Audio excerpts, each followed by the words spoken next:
सन्तानहन्तारो यत्पादाम्बुजरेणवः स्वीयानां तान् निजाचार्यान् प्रणमामि मुहुर्मुहुः। यदनुग्रहतो जन्तुः सर्वदुःखातिगो भवेत् तमहं सर्वदा वन्दे श्रीमद्वल्लभनन्दनम्। अज्ञानतिमिरान्धस्य ज्ञानाञ्जनशलाकया चक्षुरुन्मीलितं येन तस्मै श्रीगुरवे नमः। नमामि हृदये शेषे लीलाक्षीराब्धिशायिनम् लक्ष्मीसहस्रलीलाभिः सेव्यमानं कलानिधिम्। चतुर्भिश्च त्रिभिस्तथा षड्भिर्विराजते योऽसौ पञ्चधा हृदये। करो हाथ।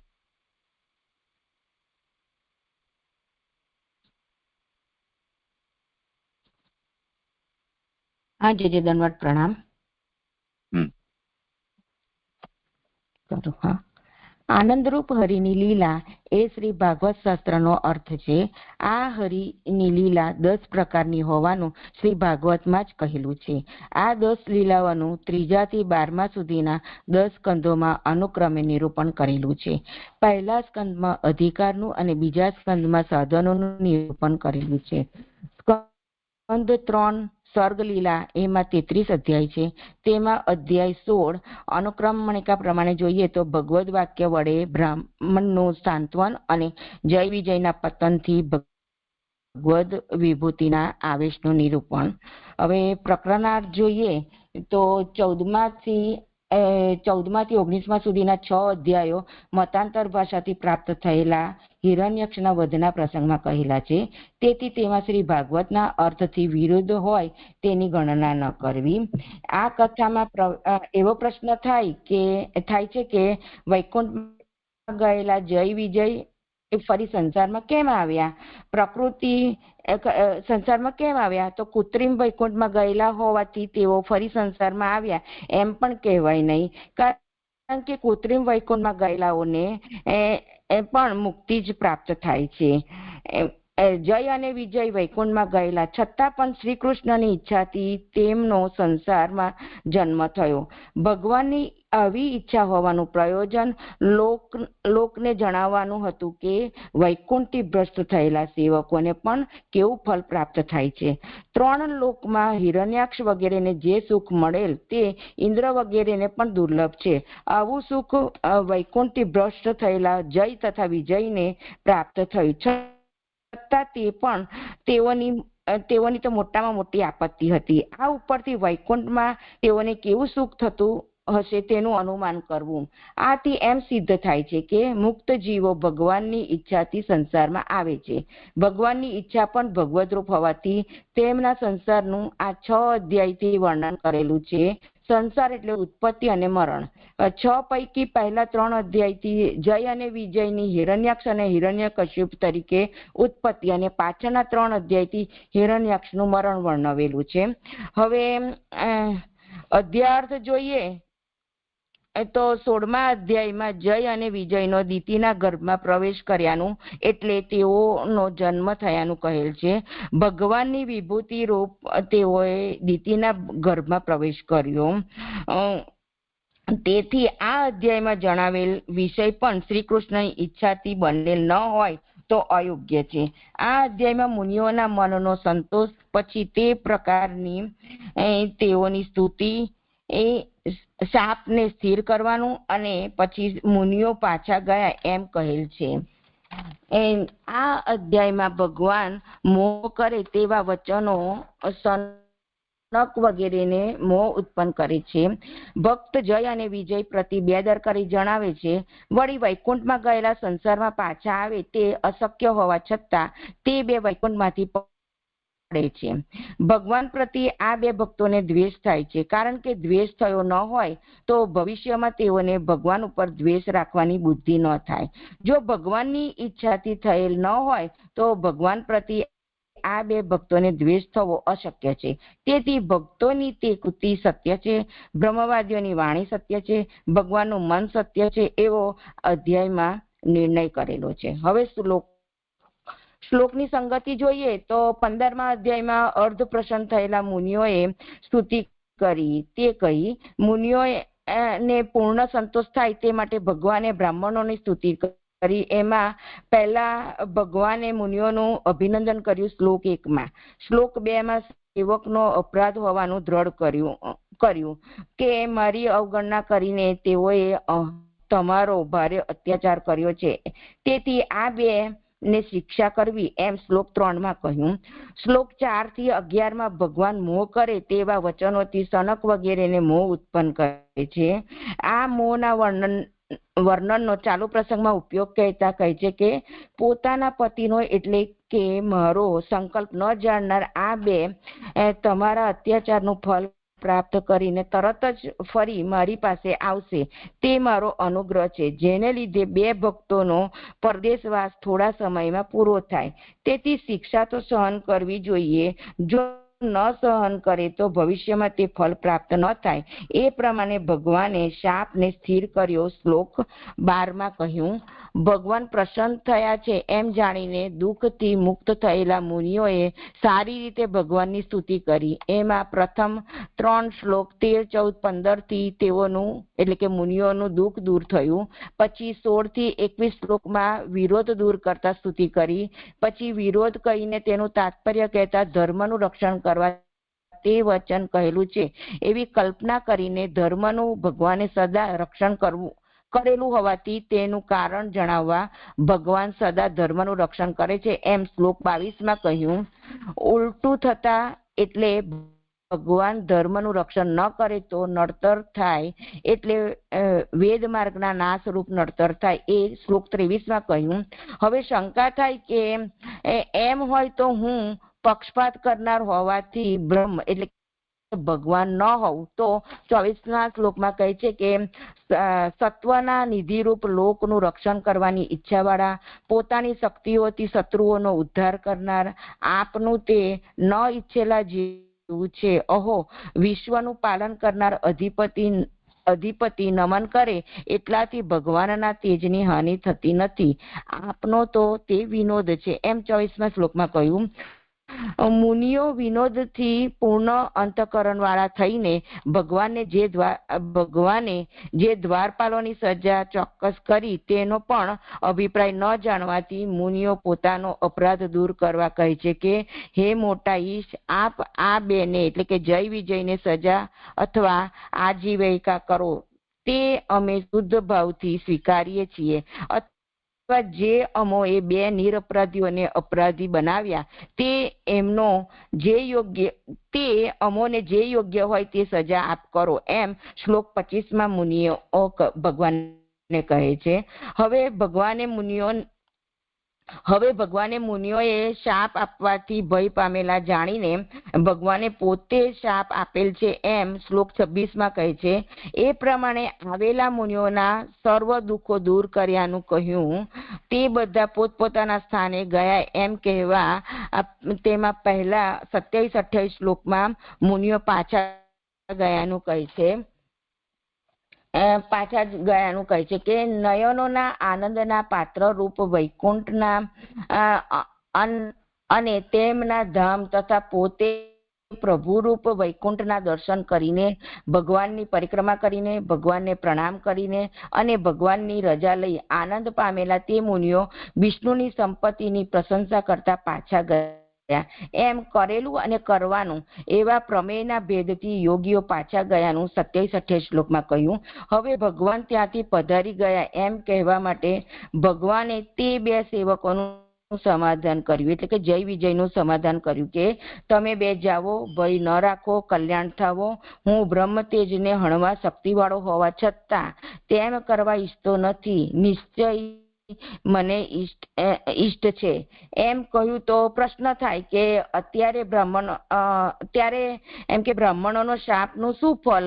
તો ફળ કહે છે કે મારા વિશે ક્રોધના યોગથી બ્રાહ્મણોના તિરસ્કારને તરી જઈ થોડા સમયમાં તમે બે ફરી મારી પાસે પાછા આવશો, એમ ભગવાને જય વિજયનું સમાધાન કરી ફળ કહ્યું 29-30 શ્લોકમાં. હવે 31મા શ્લોકની ઉત્થાનિકા.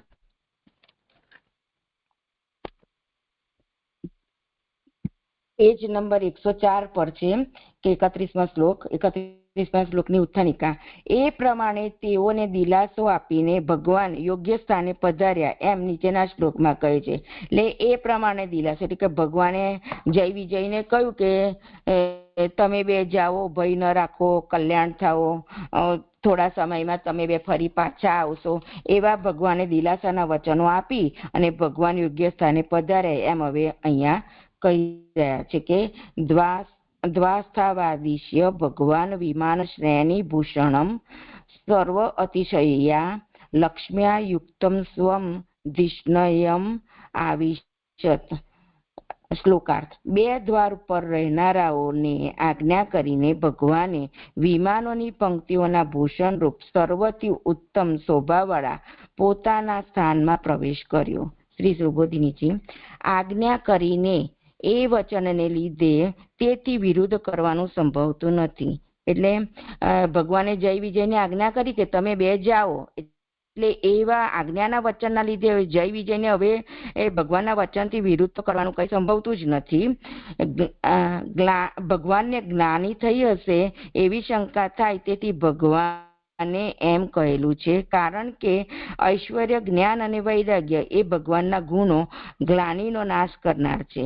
એટલે હવે કોઈને શંકા થાય કે ભગવાને આજ્ઞા કરી કે તમે જાઓ એમ આજ્ઞા કરી તો ભગવાનને ગ્લાની થઈ હશે અને જય વિજયને આજ્ઞા કરી છે એવી શંકા થાય, તેથી કે છે કે ભગવાને એમ કહ્યું છે. કેમ કે ભગવાનના જે ગુણો છે ઐશ્વર્ય, જ્ઞાન અને વૈરાગ્ય એ તો ગ્લાનીનો નાશ કરનારા છે, એટલે ભગવાનને જ્ઞાની થઈ હશે એવી શંકા નહીં કરવી.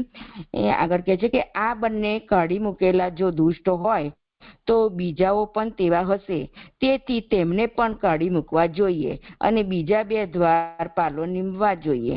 તે બંને કાર્ય કર્યા વિના ભગવાન ઘેર કેમ પધાર્યા એવી શંકા થાય, તેથી વિમાનોની પંક્તિઓના ભૂષણ રૂપ એમ કહેલું છે.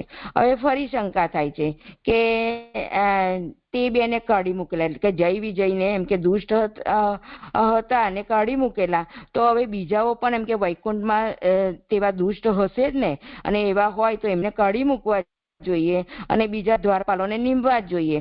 આવા બે કાર્ય કર્યા વગર ભગવાન કેમ પાછા પધાર્યા, ઘરે કેમ પધાર્યા એવી શંકા અહીંયા થઈ રહી છે. તો એના જવાબમાં કહે છે કે વિમાનોની પંક્તિઓના ભૂષણ રૂપ એમ અહીંયા કહ્યું. તો હવે અહીં મહાપ્રભુજી આગળ સમજાવે છે કે વિમાનોની પંક્તિઓના ભૂષણ રૂપને હવે અહીં સમજાવી રહ્યા છે કે વિમાનોની પંક્તિઓ તેઓના ભૂષણમ એટલે કે અલંકાર રૂપ થયેલું વિકુંઠ સ્થાન હતું. એટલે વિકુંઠ સ્થાન કેવું હતું તો વિમાનોની પંક્તિઓના ભૂષણ રૂપ હતું. વૈકુંઠમાં રહેલા વિમાનો એટલે કે પોતાના અર્થવાળા હતા, કારણ કે વિગત જતું રહેલું હતું માનહ અભિમાન જેમનું તેવા તે વિનાના એટલે અભિમાન રહિત બધા હોવાથી દોષ રહિત હતા એવો અર્થ છે. એટલે વિકુંઠ સ્થાનમાં બધા અભિમાન રહિત હતા, એટલે કે દોષ વગરના હતા એવું આ વિકુંઠ સ્થાન હતું. આગળ કહે છે સાધારણ પણ ત્યાં તેવા જ હતા એમ જણાવવા પંક્તિઓ શબ્દ યોજેલ છે. એમાં 1 નંબરની ફૂટનોટ છે કે વિમાનમાં ફરનારાઓ જ વૈકુંઠ સાધારણ પુરુષ રૂપે છે એમ પુરુષોત્તમજી કહે છે. અને નાનુભાઈ કહે છે કે સાધારણ વિમાનો એટલે તેમ વિમાનમાં ફરનારા પણ ત્યાં અભિમાન વિનાના જ છે, એટલે કોઈ અભિમાની નથી એવો અર્થ જણાય છે. એટલે અહીંયા પંક્તિઓ શબ્દથી અહીંયા એમ કહી રહ્યા છે કે વૈકુંઠમાં પણ સાધારણ પુરુષો અભિમાન વિનાના જ હતા, એટલે કે તેવા જ હતા, એટલે અભિમાન વિનાના જ હતા. એટલે અહીંયા એવું જણાવવા માટે જ અહીં પંક્તિ શબ્દ યોજેલો છે.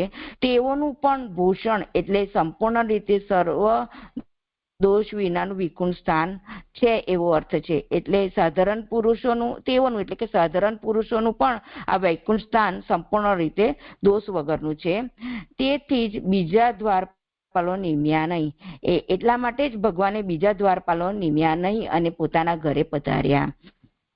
આ બે દોષ વાળા હતા, તેથી સંપૂર્ણ રીતે દ્વાર ઉપર રહેનાર તરીકે તેમને નિમેલા, પરંતુ બીજાઓને રોકવા નિમેલા નહીં, કારણ કે મુનિઓના વચનથી એવો નિશ્ચય થાય છે. એટલે અહીંયા સનક આદિ મુનિઓના વચનથી એવો નિશ્ચય થાય છે કે આ બે એટલે કે જય વિજય દોષ વાળા હતા, તેથી તેઓને અહીંયા દ્વારપાલ તરીકે નિમ્યા હતા, પરંતુ બીજા કોઈને રોકવા માટે જય વિજયને અહીંયા દ્વારપાલ તરીકે રાખ્યા ન હતા, એવું અહીંયા મુનિઓના વચનથી નિશ્ચય થાય છે.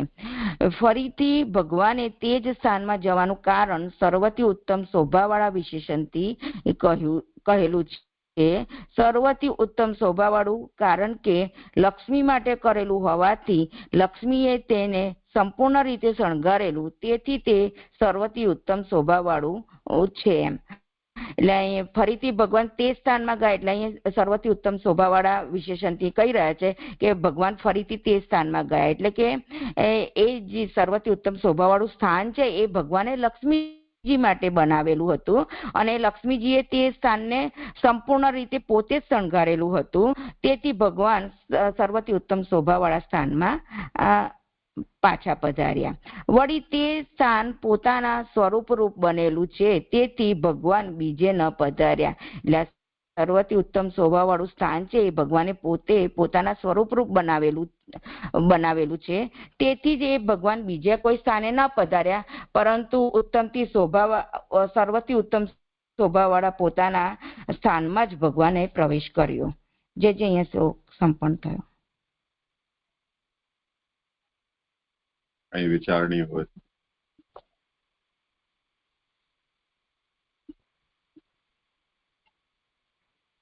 પ્રણામ છે. અહીંયા કહ્યું ને કે આપ એ દોષવાળા હતા, તેથી સંપૂર્ણ રીતે દ્વાર પર રહેનાર તરીકે જ તેમને નિમેલા. તો જય વિજયને આમ તો આપણે જોયું કે સારૂપ્ય પ્રાપ્ત થયેલું જ છે અને દ્વારપાલ તરીકે એમને અધિકાર આપેલો છે. તો જે અહીંયા દોષવાળા કહ્યું છે એ આ યોગ માયાના બલથી એમને જે દોષ થયો કામ ક્રોધ ને લોભનો, એવી રીતે દોષવાળા થાય એવી રીતે લેવાનું કે પહેલેથી જ દોષવાળા હતા એટલે જ એમને દ્વારપાલ તરીકે રાખ્યા હતા, એવું અહીંયા સમજવાનું. પ્રણામ. જે પ્રણામ. મને આ જ પ્રશ્ન છે. એટલે પહેલાના જન્મમાં એ દોષ એમને વરદાન કહ્યું હતું ને ભગવાને કે વરદાન તમને માગો, તમે ભગવાને પ્રસન્ન થઈ ગયું, તો એમને એવું કીધું કે ભગવાનને સામેથી કીધું કે તમે અમારી પાસે વરદાન માંગો. એટલે એ જે ગર્વનો દોષ હતો ને એ મને એવું લાગે છે કે એ દોષ વાળા હતા એમ. એટલે વૈકુંઠમાં તો બધા દોષ વગરના છે, પણ ભગવાને તેમને તે છતાં એમને વૈકુંઠમાં સ્થાન આપ્યું હતું, એટલે એ દોષ વાળા હતા એટલે એમને દ્વારપાલ તરીકે નિમ્યા હતા. મને તો એવું સમજાય છે.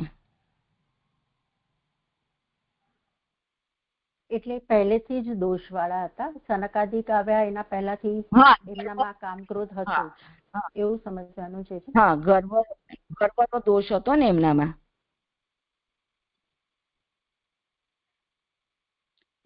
જે બરાબર છે, હું આ સમજી તે. એટલે એમને દ્વાર પર કેમ નિમ્યા? પણ ત્યાં તો બધા નિર્દોષ હોય, કોઈ દોષ વગરના હોય, તો એમને દોષવાળા હતા છતાં દ્વાર પર રહેનાર તરીકે જ નિમેલા એ નથી સમજાતું. એ તો ખ્યાલ આવ્યો કે બીજાને રોકવા નિમેલા નહીં, એ ખબર પડી, પણ એને દ્વારપાલ તરીકે પછી ત્યાં કોઈ હોય જ નહીં દોષ વાળું, તેમને એવા દોષ વાળા રાખવાનો અર્થ શું? એ તો પેલા બે દૈત્યના વેશમાં એ લોકો દોષ વાળા હતા, એ બરાબર. આગળના એમના એમાં દૈત્ય હતા ને, મૂર અને એ રીતે.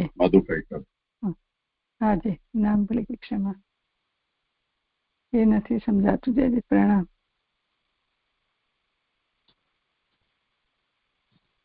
જે આપ જ સમજાવું. મને તો આટલું જ ખબર હતું કે એ મધુકૈટભ વખતે જે એમનામાં ગર્વ હતો એટલે ભગવાને એમના ઉપર એટલે આમ શું કહેવાય અનુગ્રહ કર્યો અને એમને અહીંયા વૈકુંઠમાં સ્થાન આપ્યું, પણ એમને દ્વારપાલ તરીકે જ રાખ્યું, કારણ કે એમનામાં એવો ગર્વનો દોષ હતો એટલે એમને દ્વારપાલ પર જ રાખ્યા. બીજા કોઈ કાર્ય કરવા માટે એમને રોક્યા ન હતા. ખાલી દ્વારપાલ તરીકે ગર્વ હતો ને એટલે દ્વારપાલ તરીકે રાખ્યો, એ દોષ હતો ને એમનામાં. એટલે મને તો એવું સમજાય છે. જે આપ જ કરો.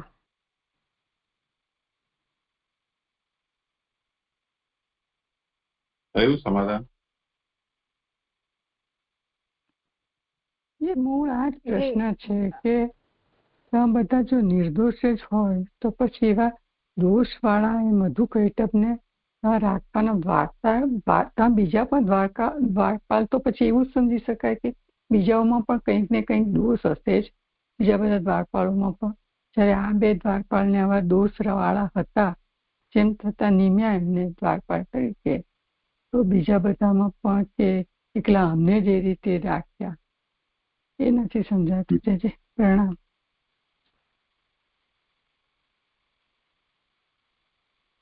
કોઈને સમાધાન કરવું હોય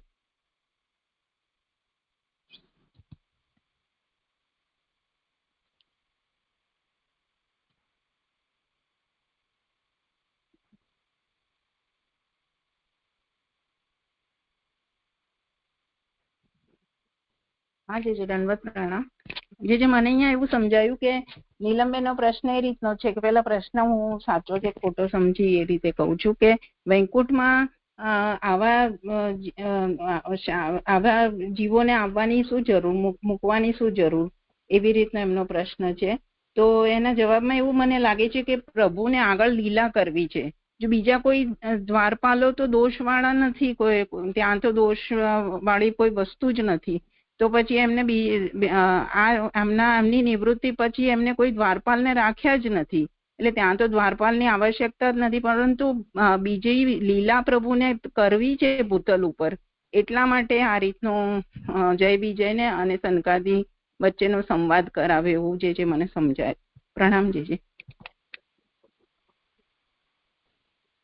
પછી નિકિતાબેનના પ્રશ્નથી તો એવું થયું કે આજે બે દોષવાળા થયા, એ યોગ માયાએ જયારે લઈ આવી સનકાદીને અને બંનેની ઉપર એને આ કર્યું ત્યારે જ એ દોષવાળા થયા, એના પહેલા એ દોષવાળા નહોતા, એવું કહેવાય જે? ના, એ તો નિકિતાબેન તો કે મૂર અને રાક્ષસ ના એના એ બે દોષ વાળા હતા. નહીં અહીંયા તો હા ના એ તો બરાબર છે. તો એમ પૂર્વની કથાની વાત તો બરાબર છે, તો એમને દોષ તો નડ્યો જ છે. પરંતુ અહીંયા પ્રભુ વૈકુંઠમાં તો કોઈ કુંઠા જ નથી, પણ અહીંયા દ્વારપાલ તરીકે કેમ નિમ્યા એવો તમારો પ્રશ્ન છે ને, કે અહીંયા એમને આવવાની શું જરૂર પડી. તો આ દોષ તો એમનો કેરી ફોરવર્ડ થયેલો છે, પરંતુ આગળ પ્રભુને લીલા કરવી છે ને, એટલા માટે પ્રભુએ આ માયાને બોલાવીને આ કૃત્ય કરાવ્યું છે, એવું મને સમજાયું. પ્રણામ જે દંડવત પ્રણામ. જે આપે જ કહ્યું હતું ને આગળ કે એમને વરદાન જે પ્રભુએ એમને વરદાન માંગવા કીધું, તો એમણે સામેથી જ કીધું કે તમે વરદાન માંગો. તો પ્રભુએ એમને એવું વરદાન માંગ્યું કે તમે મારા હાથે મરો. તો એ જન્મમાં નહીં માર્યા હોય ને આ જન્મમાં લીલા કરવા માટે પ્રભુએ વરદાન પૂરું કરવા માટે આ પ્રભુને લીલા કરવું છે, એટલા માટે એમના દોસ્ત તરીકે ત્યાં આગળ જય વિજય દ્વારપાલ તરીકે રોક્યા હોય એવું મને સમજાય છે. પ્રણામ.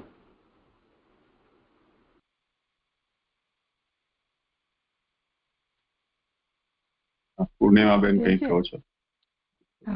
બોલો. હા જે મને બીજો ક્વેશ્ચન હતો. અચ્છા, નિકિતાબેન જે લીલા છે તે લીલા તો બધામાં જવાબ તરીકે આવી શકે છે, પણ એ જ લેવાનું છે એમ. લીલા તો બધામાં જ આપણે ભગવાનની લીલા માટે જ આ બધું કર્યું છે, એ તો આપણને ખબર છે. પણ આવી રીતે એનું કોઈ સ્પેસિફિક કારણ ખરું કે હવે દોષવાળાને રાખવાનું? જે દંડવત પ્રણામ. મને અહીંયા એવું સમજાય છે આ લોકોના ક્વેશ્ચન થી કે અહીંયા જે મહાપ્રભુજી કહી રહ્યા છે કે બે દોષ વાળા હતા. જે બેલાબેન નો ક્વેશ્ચન છે કે યોગ માયાથી એમનો જે દોષ થયો છે એ સમજવાનો કે એમનો પહેલો મધુ કૈટપ વાળો દોષ સમજવાનો, એમનો ક્વેશ્ચન એ છે. તો અહીંયા બે દોષ વાળા હતા એ મધુ કૈટપ ને રિલેટેડ લાગે છે, અને એટલા માટે જ એમને વૈકુંઠની અંદર નથી લીધા. એ લોકો જે દોષવાળા હતા એટલે જ એમને દ્વારપાલ તરીકે નિમ્યા છે. અને જે નિકિતાબેને કીધું એ રીતે, પરંતુ બીજાઓને રોકવા નિમેલા નહીં. એટલે કે એમના દ્વારા આ જે લીલા કરાવી છે સનકાદિકને જ રોકવા માટે જ એમનું ત્યાં દ્વારપાલ તરીકે પ્રભુએ રાખ્યા છે. કારણ કે અંદર નથી લીધા વૈકુંઠમાં. અને ઉપર જે આખી વૈકુંઠની વાત કરી એમાં તો આખું એ જ આવ્યું કે ત્યાં તો બધા જ દોષ રહી છે. અને અત્યારે બી એમનાથી જે થયું છે એ પણ યોગ માયાથી કરાવડાવ્યું છે પ્રભુએ. અને એ પણ પહેલા સંકાદિક ત્યાં યોગ માયાથી ત્યાં લાવવામાં આવ્યા ને પછી આ લોકોએ આ કૃત્ય કર્યું. એટલે મને અહીંયા એટલું સમજાય છે કે આ મધુકૈટભ હતા એટલે એમને દ્વારપાલ તરીકે નિમેલા છે, અંદર નથી લીધા પ્રભુએ વૈકુંઠમાં. અને પર્ટિક્યુલર નિકિતાબેને કીધું એમ આ લીલા કરવા માટે જ. કારણ કે મુનિઓના વચનથી તેવો નિશ્ચય થાય છે, એ નિશ્ચય થઈ ગયો એમ. દંડવત પ્રણામ જે મને આવું સમજાય.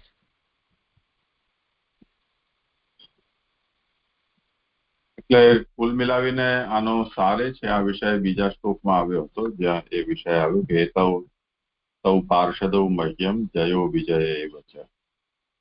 આ જય અને વિજય એ બંને મારા પાર્ષદો છે. અને કદરથી કૃત્યમામ યદ્વો ભવક્રાંતમ અતિક્રમમ. એમણે મને કદરથી કૃત્ય એટલે અવગણના કરીને તમારા સાથે બહુ અત્યાચાર કર્યો છે એમ ત્યાં આ વાત કહેવામાં આવી કે બે પહેલાના કલ્પમાં મધુ અને કૈટભ હતા. મને તેમણે વરદાન આપેલ હોવાથી તેઓ મારા ખોળામાં મૃત્યુ પામેલ હોવાથી હું એમ વૈકુંઠમાં લાવે. આ મધુ કૈટભ છે એને ભગવાને કર્ણના મેલમાંથી પ્રકટ થયેલા એ બધો ઉપાખ્યાન એમનું પ્રસિદ્ધ છે. તો ભગવાન એમને ત્યાં લાવ્યા હતા એ એમના દોષને કારણે. વૈકુંઠના ભીતર પ્રવેશ ના આપીને વૈકુંઠના દ્વાર પર એમને રાખ્યા હતા. અને ત્યાં રાખવાનો હેતુ પણ વૈકુંઠમાં કોઈને આવતા અટકાવવું એવો ન હતો, પરંતુ અત્યારે જે પ્રસંગ થયો છે આવા જ કોઈ પ્રસંગના બહાને એમનો અધપતન કરાવીને શિક્ષા આપીને એમના દોષનું નિવારણ કરી અને પછી એમને ઉત્તમ ફલ પ્રદાન કરવું એ એના પાછળનો હેતુ હતો.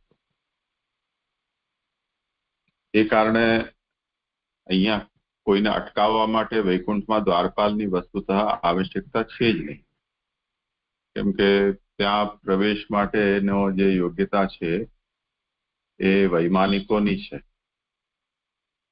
એટલે પુરુષોત્તમજીએ અર્થ કર્યું છે કે વૈમાનિકા એવ વૈકુંઠે સાધારણ જનરૂપા.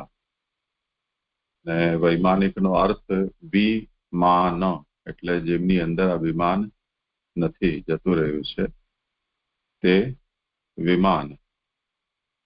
તો અભિમાન રહિત લોકો છે એમનું જ આ સ્થાન છે, એમનો જ અહીંયા પ્રવેશ છે. તો એ કારણે આવો કોઈ નિમિત્ત થાય અને એ પોતાના જે દોષને કારણે અધપતિત થાય, શિક્ષા પ્રાપ્ત કરે, નિર્દોષ થાય અને પછી આ સારૂપ્ય કરતા ઉત્તમ પ્રકારનું ફલ એમને સાયુજ્ય પ્રાપ્ત થાય, એ મુખ્ય હેતુ હતો ભગવાન. એટલે અહીંયા કહી રહ્યા છે કે બીજા કોઈને સ્થાપિત કર્યા વિના પ્રભુ ભીતર પધાર્યા અને બીજા કોઈને ત્યાં ફરીથી નિયુક્ત કરવાની આવશ્યકતા એટલા માટે ન હતી કે બીજા કોઈનો સ્વભાવતઃ પ્રવેશ વૈકુંઠમાં સંભવ ન હતી.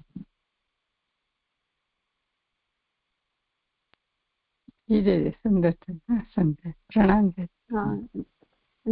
પણ એવું સમજાય કે તો પછી સારૂપ્ય પ્રકારની જે મુક્તિ છે એ ગૌણ મુક્તિ છે. એટલે મતલબ જો આ પાર્ષદોમાં દોષ પણ છે અને છતાં પણ એમને સારૂપ્ય તો છે જ, અને વૈકુંઠમાં એ દ્વારપાળ પણ છે. તો સારૂપ્ય જે સાયુજ્ય અથવા તો બીજી જે મુક્તિઓ છે જે 5 પ્રકારની છે તેનામાં આ સારૂપ્ય ગૌણ છે એવું લેવાય. હા, ઠીક છે. હા જી જી. અને એક મને છે ને ગઈ જે પહેલો 29મો શ્લોક છે ને એમાં બી એક પ્રશ્ન હતો. એક જ મિનિટ મારે આ રેફરન્સમાં સેજ વાત કરવી હતી. જે આપણે આ વિમાનોની પંક્તિઓના ભૂષણ રૂપ જે વચન છે ને વિશેષણ વાપર્યું છે ને એમાં જ મને પ્રશ્ન હતો જે આપણે બહુ સુંદર ખોલ્યું વિમાન શબ્દનો, કે જેની અંદર અભિમાન જતું રહ્યું છે. એ વિમાન એની પંક્તિઓના ભૂષણ રૂપ એવું ત્યાં વાતાવરણ છે. એટલે એ મને ખૂબ ગમ્યું. એટલે જે દંડવત પ્રણામ. મારો આ પ્રશ્ન હતો એટલે હવે કરો તમે. જે મારે પણ આ જ ક્વેશ્ચન હતો કે એક બાજુ વિમાનની પંક્તિઓ કે છે ને એક સાધારણ પુરુષ રૂપ કે છે ને વિમાનની વ્યુત્પત્તિ કરી કે વિગત એટલે કે જતું રહેલું હતું અભિમાન જેમનું તેવા, એવી એની વ્યુત્પત્તિ કરી વિમાનની. તો અહીંયા જે વિમાન કીધું છે પણ એવા પુરુષ જ આવી રીતના, એટલે બધા જે મુક્તિ પામેલા ત્યાં જીવો રહ્યા છે એ લોકોનું અભિમાન વગરના છે, એવી જ રીતે ઓવરઓલ સમજવાનું ને, એના જ ભૂષણ તરીકે છે. હા જે છે. દંડવત પ્રણામ. હા પ્રણામ છે. 29મો જે શ્લોક છે ને એમાં એવું આવ્યું કે હમણાં તમને સાલોક્ય પ્રાપ્ત થયેલું છે, ગયા પછી તો સાયુજ્ય પ્રાપ્ત થશે એવો અર્થ છે. તો આપણે જે 12મો શ્લોક કર્યો હતો ને એમાં જે કારિકાઓ આવી હતી, બ્રહ્મભાવ એટલે સાયુજ્ય પ્રાપ્ત થાય કે ન થાય, અને ભગવાનની ઈચ્છા હોય તો થાય. તો ત્યાં અને ત્યાં એવું પણ કહ્યું હતું કે આમનો દાસભાવ નક્કી કર્યો છે, એટલે આ જય અને વિજયનો. અને ત્યાં પુરુષોત્તમજીએ 9મી જે ફૂટનોટ છે ને એમાં એવું કહેલું કે ભગવાને તેમને સાયુજ્ય આપવાનું ન ઈચ્છ્યું, છતાં તેમને બ્રહ્મભાવ થાય તેમાં શું દોષ, એવી શંકા થાય. તો ત્યાં ભગવાન એમને સાયુજ્ય આપવા નહોતા ઈચ્છી રહ્યા. તો પછી અહીંયા પાછું એવું આવ્યું કે તમને હવે સારૂપ્યમાંથી સાયુજ્ય પ્રાપ્ત થશે. તો આ બેને કેવી રીતે જોડવાનું? એટલે મને આ દાસભાવ, બ્રહ્મભાવ અને સાયુજ્ય એ 3માં હજુ મને બરાબર સમજ નથી પડી રહી કે કેવી રીતે આ જોડાય છે.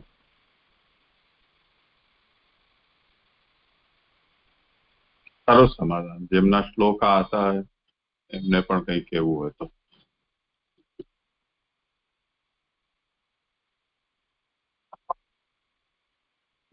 જે આમાં તો આપ જ, મને તો નથી એટલું ત્રણેયનો ભેદ સમજાતો.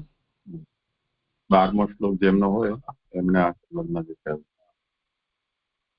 જે 12મો શ્લોક તો મેં જ કર્યો હતો, અને ત્યાં આપણે એવું જોયું હતું કે સાયુજ્ય એટલે બ્રહ્મભાવ પ્રાપ્ત થાય, અને પછી ત્યાં એવી રીતે આવ્યું હતું કે બ્રહ્મ તો એક જ હોય, અને જે બીજા જે જીવો ત્યાં રહી રહ્યા છે સાયુજ્ય પ્રાપ્ત કરીને વૈકુંઠમાં, તો એ લોકો ઉદાસીન છે અને સંગરહિત છે. એટલે ત્યાં એ સાયુજ્ય ત્યાં સમજાવ્યું.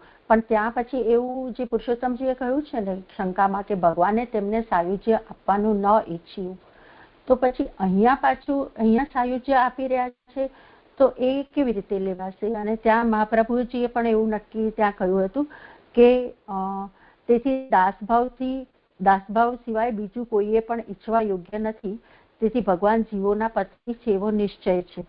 અને એમાં પણ હા બસ ત્યાં પણ એ જ કહ્યું છે. એટલે દાસભાવ જ પ્રભુએ આ લોકોને આપ્યો છે.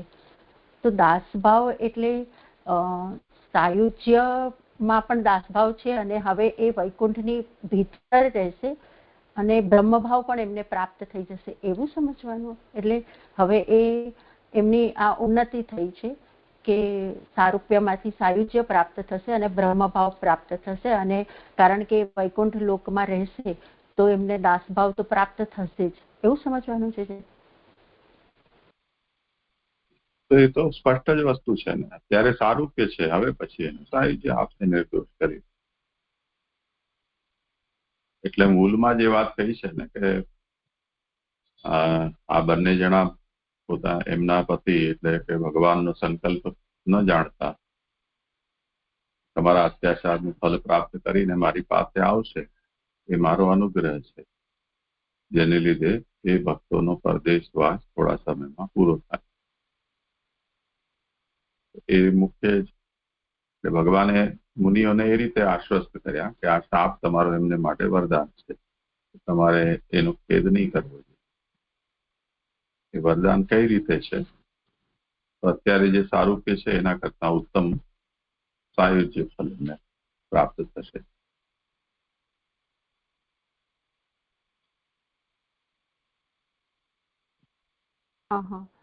તો પછી અહીંયા આ જે શંકા કરી છે ને 9મી ફૂટનોટમાં, એ કયા સંદર્ભમાં કરી છે કે ભગવાને તેમને, એટલે એ શ્લોક પૂરતી વાત કરી રહ્યા છે કે ભગવાને તેમને સાયુજ્ય આપવાનું ન ઈચ્છ્યું, એટલે સનકાદી મુનિને જે કહી રહ્યા છે એના અનુસંધાનમાં એવી રીતે વાત કરી છે પુરુષોત્તમજી, એવું સમજવાનું?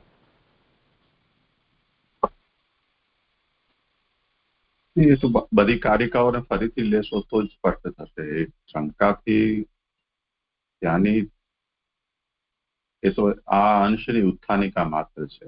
સાયુજ્ય યોગ્યતા કાલે, સાયુજ્યની યોગ્યતા થવાના સમયે બ્રહ્મભાવ કરેલું છે, કારણ કે ભગવાન જ બ્રહ્મ છે, બીજા બ્રહ્મ થવાની નથી.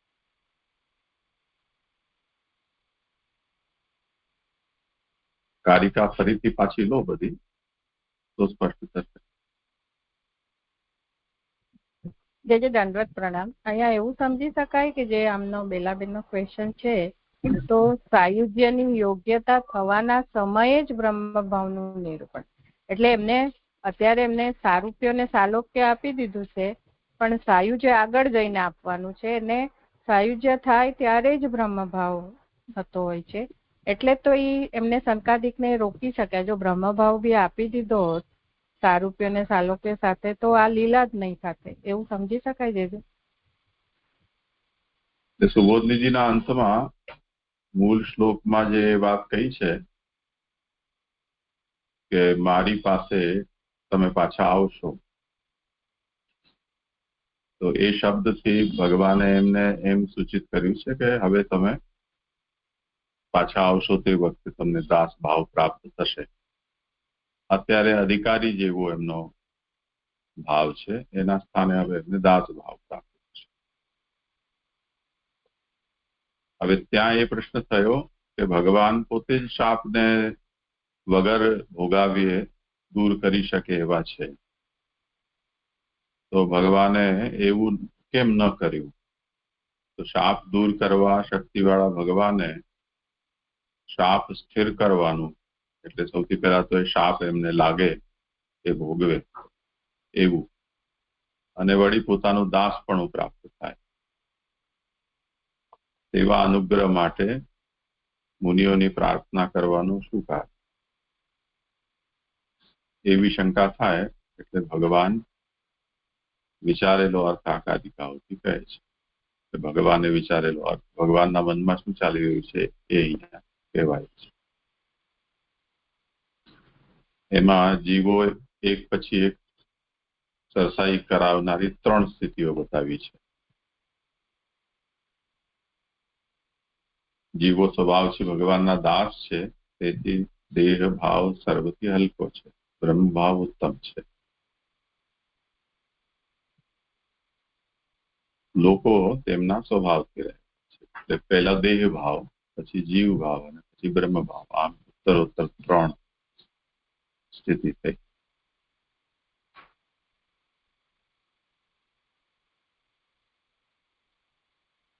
હવે દેહ ભાવ તો તેઓનો શાપ છે. અત્યારે એમને એમ કહ્યું કે ભાઈ તમે આવા છો તો તમે ભૂતલ પર આવા થઈ જાઓ, તો આ દેહ ભાવ પ્રાપ્ત થવાની એમની સ્થિતિ છે, એ એમનો શાપ થયો. એટલે છઠ્ઠીમાં એમ કહ્યું ને, પાછો સનક વગેરેના શાપથી તેઓને દેહ ભાવ પ્રાપ્ત થાય છે. તેમ છતાં દેહ ભાવથી ઉત્તમ સ્વભાવ, એટલે માત્ર સ્વરૂપથી દાસ ભાવ છે, તે જ ભગવાને વિચારેલ અનુગ્રહ છે. સ્વભાવ ભગવાને વિચારેલો અનુગ્રહ છે.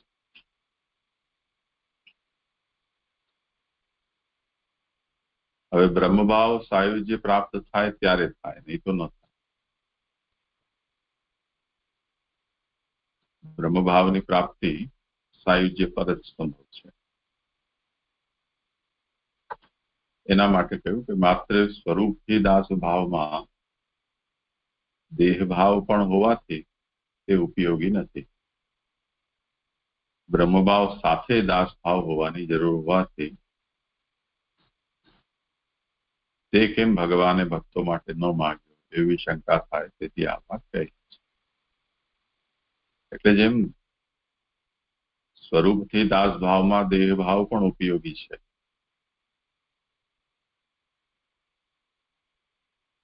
આપણે પણ જેમ દાસ ભાવ રાખી રહ્યા છીએ, આત્મનિવેદિત થઈએ છીએ, તે વખતે આપણે બધું દાસો હમ કહી જ રહ્યા છીએ, પરંતુ દેહ ભાવ આપણો ક્યાં ગયો છે? તો દાસ ભાવમાં દેહ ભાવ પ્રતિબંધક નથી, નભી શકે છે એવી વસ્તુ છે.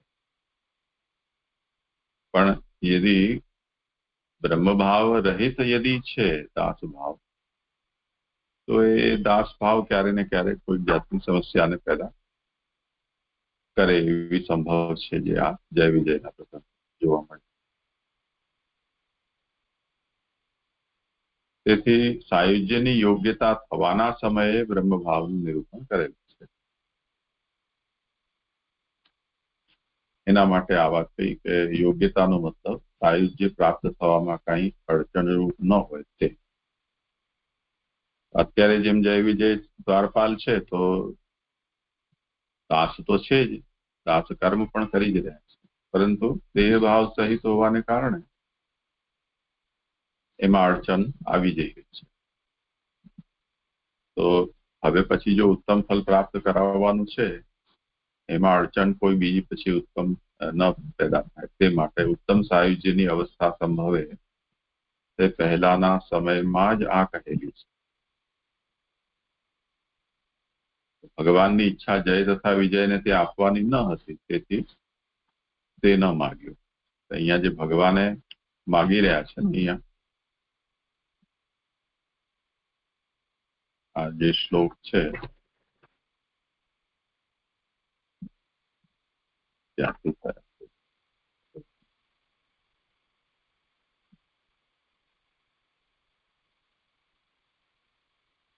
બીજા શ્લોકથી જ ભગવાને આ કહેવાનું શરૂ કર્યું છે. એતૌ તૌ પાર્ષદૌ મહ્યમ જયો વિજય વચ. બીજા શ્લોકથી ભગવાને આ કહેવાનું શરૂ કર્યું, અને આ 12મા શ્લોક પર ભગવાન વાચે સંપન્ન થાય છે. તો એમાં ભગવાન હવે આજ્ઞા કરી રહ્યા છે કે પોતાના પતિનો, એટલે કે મારો સંકલ્પ ન જાણનારા આવે તમારા અત્યાચારનું ફલ પ્રાપ્ત કરીને તરત જ મારી પાસે આવો. તે મારો અનુગ્રહ છે, જેને લીધે બે ભક્તોનો પરદેશવાસ થોડા સમયમાં પૂરો થાય. આવું ભગવાને માંગ્યું છે. તો સાયુજ્યની યોગ્યતા થવાના સમયે બ્રહ્મભાવનું નિરૂપણ કરેલું છે, કારણ કે ભગવાન જ બ્રહ્મ છે, બીજો બ્રહ્મ થવા યોગ્ય નથી. ભગવાને તેમને સાયુજ્ય આપવાનું ન ઈચ્છ્યું, છતાં તેમને બ્રહ્મભાવ પ્રાપ્ત થાય તેમાં શું દોષ? કોઈ એમ કે જો જે મધુકૈટભ છે એમને સાલોક્ય પણ આપ્યું, સારૂપ્ય પણ આપ્યું, પણ સાયુજ્ય ભગવાને પ્રદાન ત્યારે પણ નતું કર્યું.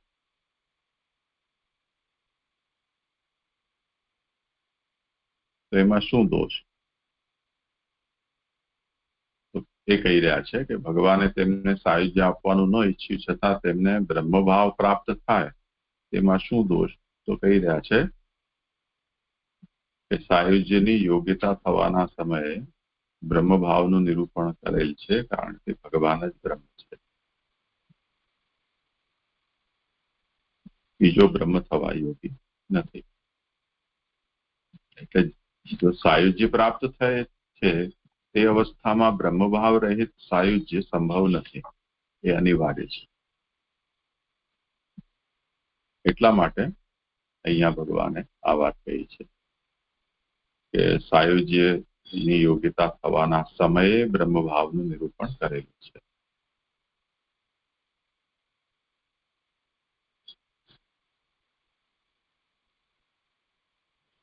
આ રીતે હવે બધું ક્લિયર થયું. નહીતર હું આમાં જ ગૂંચવાઈ ગઈ હતી કે આ અહીંયા આમ કહ્યું છે ને અહીંયા કેમ આવું કહ્યું. આ સરસ થયું.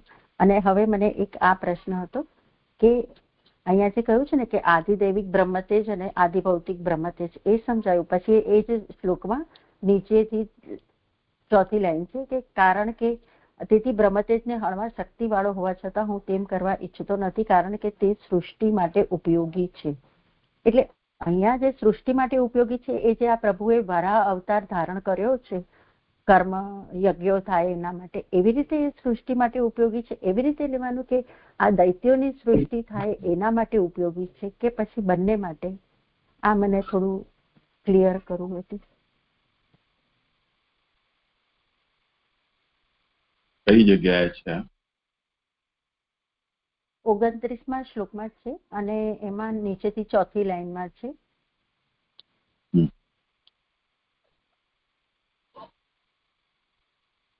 હા,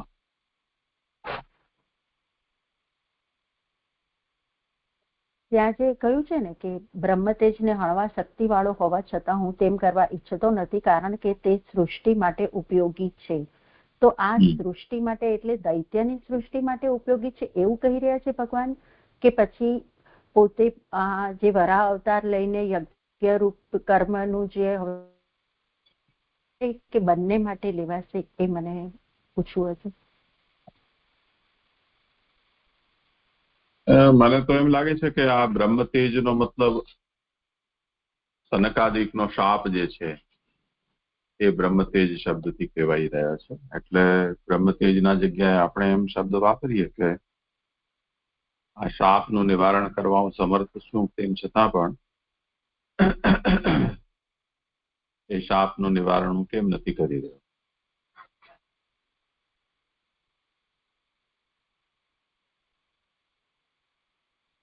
એટલે મૂળમાં એ વાત કહેલી છે કે બ્રહ્મતેજ ઇતિ બ્રહ્માસ્ત્રમ કિલ દૂરી ક્રિયતે બ્રહ્મતેજ.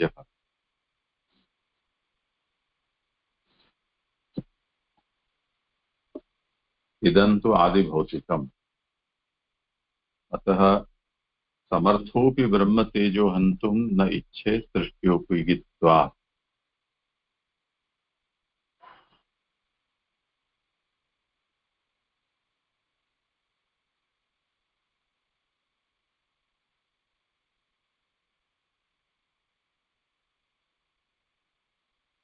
આમાં એમણે અનુવાદમાં આ અંશમાં બીજા શબ્દોના પ્રયોગ કર્યા છે એવું લાગે છે. જોઈ લઈએ.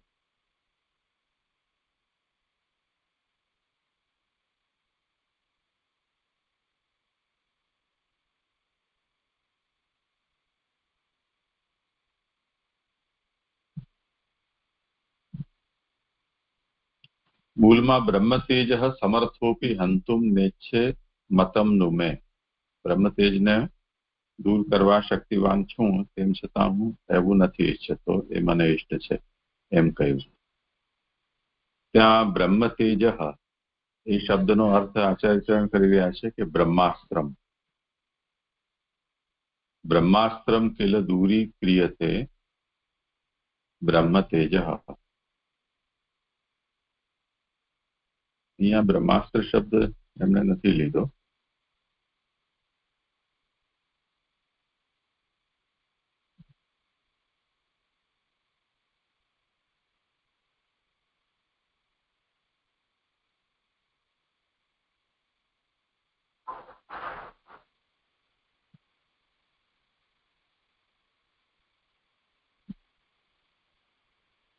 किम ब्राह्मणानाम् अनुरोधेन एवं क्रियते.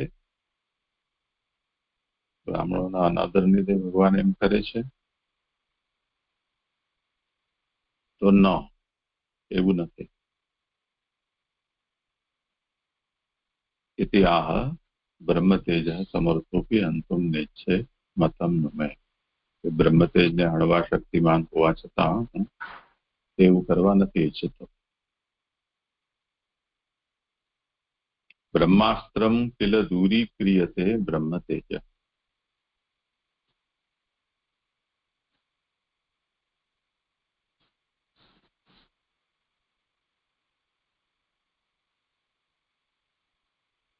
આ અંશનો આપણે અનુવાદ લીધો જ.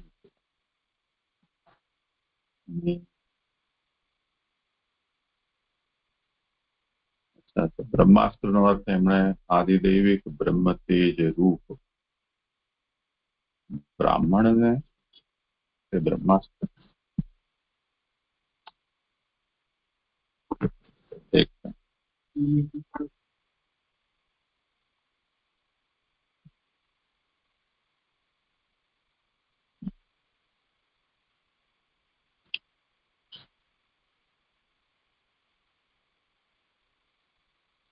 એટલે મૂળના વિચારથી અર્થ એવો છે કે બ્રહ્માસ્ત્રમ કિલ દૂરી ક્રિયતે બ્રહ્મ તેજ ઇદંતુ આદિ ભૌતિકમ. એટલે જે આદિદૈવિક બ્રહ્માસ્ત્ર છે જેમાં અશ્વત્થામા ઉપર કે પરીક્ષિતના ઉપર અશ્વત્થામાએ જે ચલાવ્યું એ તો આદિદૈવિક છે.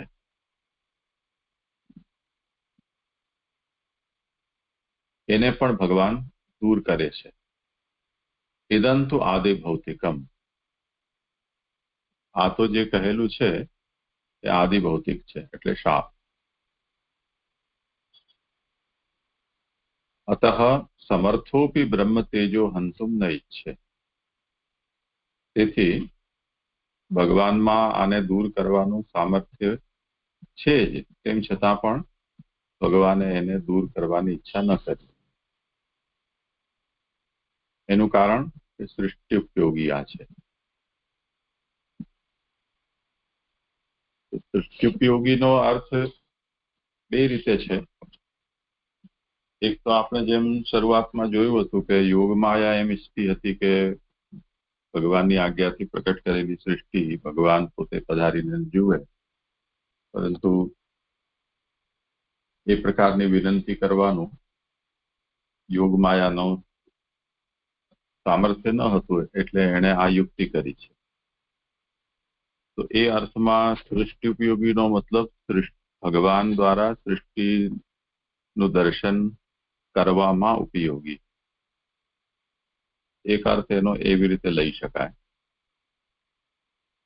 બીજો અર્થ એ રીતે કે જે સમય સમયે આમના 3 જન્મ થશે એમાં જે પ્રકારની સૃષ્ટિની લીલા પ્રભુ કરવા ઈચ્છે છે તે પ્રકારની લીલાઓ અહીંયા થાય. તો એ અર્થમાં એ સૃષ્ટિ ઉપયોગી બ્રહ્મ તેજ છે કે બ્રહ્મશાપ છે.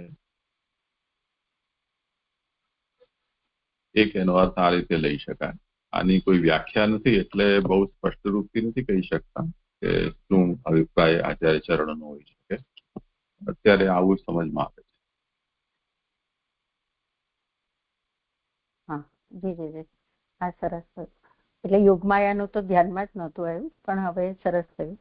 હવે મને એક આ છે ને 30મો જે શ્લોક છે ને એમાં 4 બતાવ્યા છે કારણો.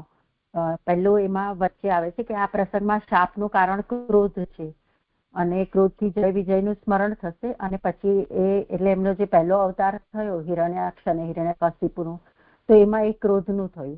પછી જે બીજું આપ્યું છે ને એમાં ગોપિકાઓના કામનું પણ જાણવું એમ કરીને, કારણ કે બ્રહ્માએ કામને લીધે વાણીને શાપ આપેલ.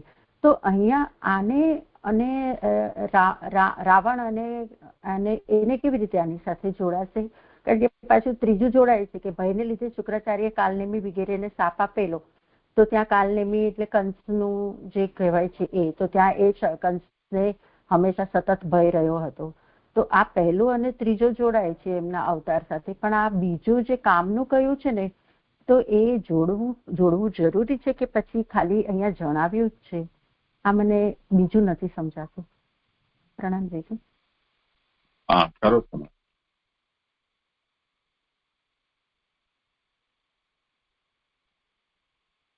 જે મને નથી આમાં સમજ.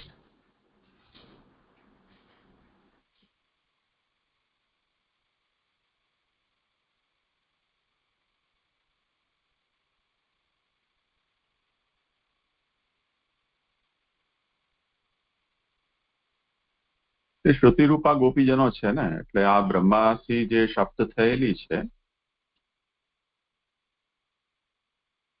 એ અહીંયા શ્રુતિરૂપા ગોપીજનના રૂપમાં પ્રકટ થયા છે. એ અભિપ્રાયથી કહી રહ્યા છે. તો કૃષ્ણ અવતારનો સંદર્ભ છે, એમાં રામ સાથે જોડવાની આવશ્યકતા નથી. જી જી જી. એટલે પહેલું અને ત્રીજું જોડાયું ને એટલે મને એમ કે કદાચ આ બીજું પણ એવી રીતે રાવણ અને આ કુંભકર્ણ સાથે કદાચ કોઈ રીતે જોડવાનું હોય તો એવું નહીં લેવાનું. હા જી જી. પ્રણામ જી. જે મને એક જ છે પ્રશ્ન 29માં શ્લોકમાં પૂછી લો. આ ઉપરથી 7મી લીટી છે કે મેં તે વખતે મને ખ્યાલ ના આવે. હમણાં લોકમાં તમે કોઈક બે છો પછી લોકરૂપ થશો એવા અભિપ્રાયથી લોક થાવો એવું વાક્ય છે.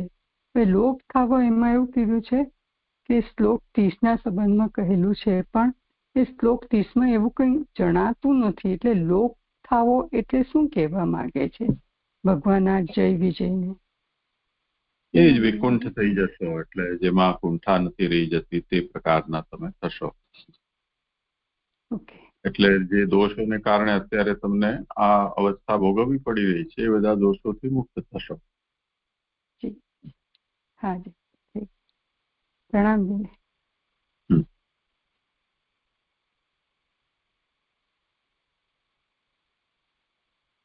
ઠીક છે, કરો ભલે. હા જી ધનુષ પ્રણામ. 32મા શ્લોકની ઉત્થાનિકા. એ પ્રમાણે ભગવાને ગૃહમાં પ્રવેશ કર્યાનું કહીને નીચેના શ્લોકથી તે બીજા સ્થાને ગયાનું કહે છે. એટલે આગળ 31મા શ્લોકમાં બતાવ્યું એ પ્રમાણે ભગવાન પોતાના ગૃહ સ્થાનમાં પ્રવેશ કર્યો અને તે બે એટલે કે જય વિજય બીજા સ્થાને ગયાનું હવે અહીંયા કહે છે. તૌ તુ ગીર્વાણ ઋષભૌ દુરસ્તરાત હરિલોકતઃ હતશ્રિયૌ બ્રહ્મશાપાદ ભૂતામ વિગતઃ સ્મયૌ. શ્લોકાર્થ. તે બે ઉત્તમ દેવો તો પાર કરી ન શકાય તેવા હરિના લોકથી ગર્વરહિત થઈ બ્રાહ્મણોના શાપને લીધે શોભારહિત થયા. શ્રી સુબોધિનીજી, તું એટલે કે તૌ શબ્દથી એમ જણાવ્યું છે કે ત્યાં તે બે સંતાઈને રહ્યા નહીં, કારણ કે ભગવાનની આજ્ઞાનું પાલન કરવાથી જ છુટકારો થશે એવો વિચાર કરનારા તેઓ હતા. એટલે અહીંયા મૂળમાં તૌ તું ગીર્વાન ઋષભૌ એ પદને હવે અહીંયા મહાપ્રભુજી સમજાવી રહ્યા છે કે એમાં જે તું પદ છે એનાથી એમ જણાવે છે કે એ ત્યાં એટલે કે વૈકુંઠ લોકમાં જય વિજય સંતાઈને રહ્યા નહીં, કેમ કે ભગવાનની આજ્ઞાનું પાલન કરવાથી જ એમને જે શાપ થયો છે એ શાપથી છુટકારો થશે એવું જય વિજય વિચાર કરનારા હતા. તેવું તેમને જ્ઞાન હોવાનું કારણ બે ઉત્તમ દેવો શબ્દથી કહેલું છે. એટલે ભગવાનની આજ્ઞાનું પાલન કરવાથી શાપથી છુટકારો થશે એવું જે જ્ઞાન છે એ જ્ઞાન હોવાનું કારણ શું છે? તો જય વિજય ઉત્તમ દેવો છે એ એમ કહે છે. પાર કરી ન શકાય તેવા વિશેષણથી એમ કહ્યું છે કે તે લોકને પાર કરવાનું દુઃખથી પણ થઈ શકે તેવું નથી. એટલે અહીંયા પાર કરી ન શકાય તેવા વિશેષણથી એટલે મૂળમાં દુરસ્તરાત હરિલોકત એ પદથી હવે અહીંયા એમ કે છે કે વૈકુંઠ લોક એવો છે કે દુઃખથી પણ એમ કે પાર થઈ શકે તેવો, એટલે દુઃખ હોય તો પણ એમ કે પાર થઈ ન કરી શકાય તેવો આ લોક છે. તેમાં પણ તે હરિનો લોક છે. એટલે કે આ વૈકુંઠ લોક છે એ હરિનો લોક છે, કારણ કે તે હરિ સર્વ દુઃખ દૂર કરનાર છે અને વૈકુંઠ લોકમાં હરિ છે તો હરિ તો સર્વના દુઃખ દૂર કરનાર છે. તેમાં પણ તે લોક પ્રકાશ તો છે, બીજામાં તો અજ્ઞાન જ હોય છે એવો ભાવ છે. એટલે વૈકુંઠ લોક છે એ તો પ્રકાશ તો લોક છે અને બીજા લોકમાં તો અજ્ઞાન હોય છે. એ વૈકુંઠમાં રહેલા તે બેની જે શોભા હતી તેનો બ્રાહ્મણોના શાપથી નાશ થયો, તેથી તેઓ ત્યાં રહી પણ શકતા ન હતા, કારણ કે ત્યાંના રહેવાસીઓ સાથે તેમને સમાન ગુણ ન રહ્યો. એટલે આ વૈકુંઠ લોકમાં જય વિજય રહેતા હતા અને એમની જે શોભા હતી એ શોભા તો બ્રાહ્મણોના શાપથી નાશ થઈ જય વિજયની શોભા. એટલે જય વિજય વૈકુંઠ સ્થાનમાં રહી શકે તેમ ન હતા. તો કેમ કે ત્યાંના વૈકુંઠ સ્થાનના રહેવાસીઓ સાથે એમનો જે સમાન ગુણ હતો એ શાપ થવાથી એ સમાન ગુણ એમનો જતો રહ્યો. તેથી એ વૈકુંઠ સ્થાનમાં રહેવા યોગ્ય રહ્યા નહીં. વળી જતો રહેલ છે સ્મય એટલે કે ગર્વ, જે બેનો તેવા તે થયા. અને બ્રાહ્મણોના શાપના કારણે જય વિજયને જે ગર્વ હતો એ ગર્વ પણ જતો રહ્યો, તેવા જય વિજય થયા. તેથી જ આ બેને પહેલા ગર્વ હતો પરંતુ દોષ રહિતને ત્યાંથી કાઢી મૂકેલા નહીં, એવો અર્થ છે. એટલે કે જય વિજયને પહેલા તો ગર્વ હતો, જે મધુકૈટપ હતા એ વખતે તો એમને ગર્વ હતો, પરંતુ જ્યારે ભગવાને તેમને કાઢી મૂક્યા ત્યારે એ દોષ વગરના હતા એવું નહોતું. એમને ગર્વનો દોષ હતો એટલે કાઢી મૂક્યા છે. લોક વૈકુંઠ ઉપકાર કરનારો છે એમ જણાવવા લોકથી જ ગર્વ રહિત થયા એમ કારણ અને કાર્યનો સંબંધ જણાવેલો છે. એમાં 1 નંબર અને 2 નંબરની ફૂટનોટ છે કે ગર્વ દૂર કરનાર તરીકે ઉપકાર કરનારો છે. એટલે આ વૈકુંઠ લોક છે એ જય વિજય ઉપર જે ગર્વ હતો એ ગર્વ દૂર કરનાર તરીકે આ વૈકુંઠ લોક ઉપકાર કરનારો થયો એમ જણાવવા લોકથી ગર્વ રહિત થયા એમ કારણ અને કાર્યનો સંબંધ. હવે 2 નંબરની ફૂટનોટ ટીકે છે કે વૈકુંઠ લોકમાં વાસ કારણ અને ગર્વ દૂર થવો એ તેનું કાર્ય, એમ એ બેનો કારણ અને કાર્ય તરીકેનો સંબંધ જણાવ્યો. એટલે વૈકુંઠ લોકમાં જય વિજયનો વાસ એ એમનું કારણ થયું અને શાપને કારણે એમનો ગર્વ દૂર થયો એ જય વિજયનું કાર્ય થયું. એમ જય વિજયનું કારણ અને કાર્યનો સંબંધ અહીંયા જણાવ્યો. જે આ 32મો શ્લોક સંપન્ન થયો. કઈ હોય વિચાર? હા, જે દંડવત પ્રણામ. અને અહીંયા આ સેન્ટેન્સ નો સમજાવ્યું કે પહેલા તો એમને કીધું કે એ સંતાઈને નહીં રહ્યા, કારણ કે પોતે ઉત્તમ દેવો છે ને એમને જ્ઞાન હતું કે પ્રભુની આજ્ઞા કરવાથી જ આ શાપથી છુટકારો થશે. પછી જે કહી રહ્યા છે કે પાર કરી ન શકાય તેવા વિશેષણથી એમ કહ્યું છે કે તે લોકને પાર કરવાનું દુઃખથી પણ થઈ શકે તેવું નથી. અને તેમાં પણ હરિનો લોક છે. તો હરિનો લોક છે તો ત્યાં દુઃખનું એક્ઝિસ્ટન્સ જ ન હોય, તો પછી અહીંયા એમ કેમ કહ્યું કે તે લોકને પાર કરવાનું દુઃખથી પણ થઈ શકે તેવું નથી? એ નહીં સમજાવ્યું છે. સરસ સમાન. હા જી. એટલે અહીંયા જે કીધું કે પાર કરી ન શકાય એ વિશેષણ છે. એટલે આ વૈકુંઠ લોક જ એવો છે કે આ હરિનો લોક છે અને હરિના લોકમાં તો હરિ પોતે જ બધાના દુઃખને દૂર કરનાર છે. એટલે દુઃખ કોઈ જે હોય તો પણ એમ કે આ લોકને એ પાર ના કરી શકે, એમ અહીં પાર ન કરી શકાય એવા વિશેષણથી અહીં સમજાવી રહ્યા છે મહાપ્રભુજી. મને તો એવું લાગે છે પણ દુઃખ જ ત્યાં હોય જ નહીં. પાર કરી ન શકાય એનો મિનિંગ શું લેવો અહીંયા? એટલે અહીંયા થી બીજે જવાનું, એટલે અહીંયા કોઈ જીવ, એટલે મને એવું સમજાય છે કે કોઈ જીવ વૈકુંઠ ધામમાં રહી રહ્યો છે તો એને તો દુઃખ પણ હોય જ ના. એટલે અહીંયા કહે છે કે એ ગમે તેવું દુઃખ આવે તો પણ એમ કે આ લોકને તો એ પાર ન જ કરી શકે. આ લોક જ એવો છે કે હરિનો લોક છે, અને હરિ કેવા છે કે દુઃખને દૂર કરનાર છે. એટલે દુઃખ તો ત્યાં હોય જ ના. તો છતાં એમ કે જો કદાચ કોઈકને દુઃખ આવે તો નહીં જ, પણ તો એમ કે આ લોક જ એવો છે કે અહીંયાથી કોઈ જઈ શકે એવું નથી. તો છતાં અહીંયા એટલે એક્ઝામ્પલથી પછી હવે જણાવી રહ્યા છે કે આપણે અહીંયા જોઈ જ રહ્યા છે કે આ જય વિજયને ભગવાને અહીંયા જવા માટેની આજ્ઞા આપી છે, તો એ ભગવાનની આજ્ઞાને કારણે જ એ લોકો જઈ રહ્યા છે. એમ મને એવું સમજાય છે કે જે પાર કરી ન શકાય એનું કઈ રીતે સમજાવી રહ્યા છે? કારણ કે લોકની તો વિશેષતા છે જ કે પ્રકાશી રહ્યો છે, હરિનો લોક છે, ત્યાં હરિ જ સર્વ બધાના દુઃખ દૂર કરનાર. એટલે કોઈને દુઃખ હોય તો પણ પ્રભુ દૂર કરી દે. એટલે એ રીતે પાર કરી ન શકાય એ વિશેષણ કયા સેન્સમાં છે ને મને નથી બેસી રહ્યું છે. જે દંડવત કરીએ વિચાર કરો, કોઈને કઈ કહેવું હોય.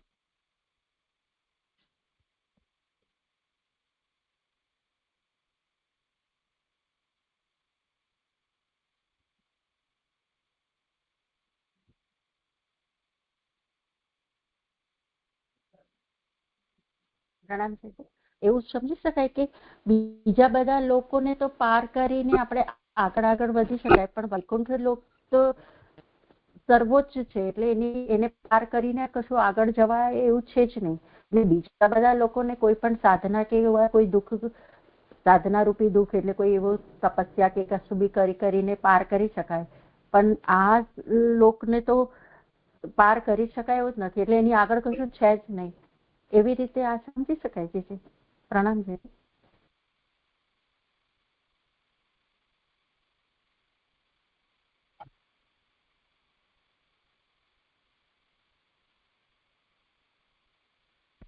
હા પ્રણામ જીજે. મને એવું સમજાય છે કે જે વૈકુંઠ લોકમાં આવ્યો છે એ જીવ તો ભગવાનની ઈચ્છાથી જ આવ્યો છે અને એ ફળ પ્રાપ્ત થયું છે. હવે એ વૈકુંઠ લોકનું કોઈ ઉલ્લંઘન જ ના કરી શકે, કોઈ એને પાર ન પામી શકે, એટલે કે એને પાર ઉતરી ન શકે, એનું પતન ન થઈ શકે. જ્યાં સુધી ભગવાનની ઈચ્છા ના હોય ત્યાં સુધી એ વૈકુંઠ લોકને પાર ન કરી શકે. અહીંયા પણ જય વિજયને પોતાના કોઈ દુઃખથી કે કોઈ દોષથી એવી રીતે નથી એ પતન થયું એમનું, પણ પ્રભુની ઈચ્છાથી થયું. એટલે અહીંયા કહી રહ્યા છે કે એમને કોઈ દુઃખ પડ્યું કે દુઃખ તો ત્યાં છે જ નહીં, કારણ કે પ્રભુ હરિ છે, દુઃખ હરવા વાળા છે, એટલે દુઃખથી પણ એમનું પતન નથી થયું, કારણ કે વૈકુંઠ લોક છે. પણ ભગવાનની ઈચ્છા છે એટલે એમનું ત્યાં પતન થયું છે. એટલે આ વૈકુંઠ લોકને પાર ન કરી શકાય, એટલે કે એનું પતન પ્રભુની ઈચ્છા વિના ન થાય, એવું મને જે સમજાય છે. પ્રણામ જે થયું સમાધાન?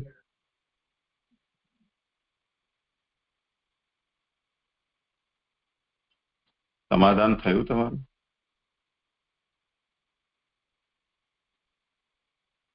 સારું, કરો ભલે આગળ.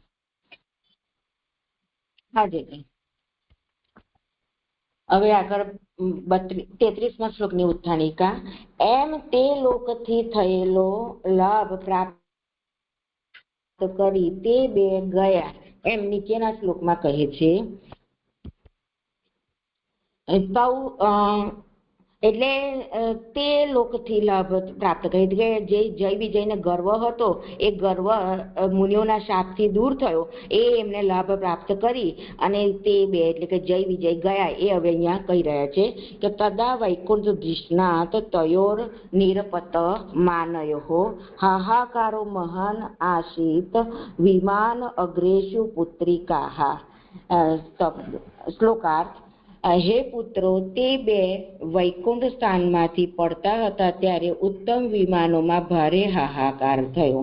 શ્રી સુબોધિનીજી, તે બે વૈકુંઠ સ્થાનમાંથી પડતા હતા ત્યારે અયોગ્ય થયું એવો હાહાકાર થયો. ઉત્તમ વિમાનોમાં શબ્દથી તેઓને વિમાનોમાંના દેવોને તે બેના દર્શન થયા તેવું હોવાનું કહેલું છે. એટલે વૈકુંઠ સ્થાનમાંથી જય વિજય પડતા હતા ત્યારે એ જે કાર્ય થયું એ અયોગ્ય થયું એવો હાહાકાર થયો. અને પછી કે છે કે જ્યારે વિમાનોમાંથી જ્યારે વૈકુંઠમાંથી જય વિજય પડતા હતા ત્યારે વિમાનોના દેવોને એ જય વિજયના દર્શન થયા. એ ઉત્તમ વિમાનો શબ્દથી કહ્યું. હાહાકારનું વર્ણન તે બે ઉપર દયા સૂચવનારું છે. એટલે જે વૈકુંઠ સ્થાનમાંથી પડતા હતા તે વખતે જે હાહાકાર થઈ રહ્યો એ જય વિજય ઉપર દયા સૂચવનારો છે.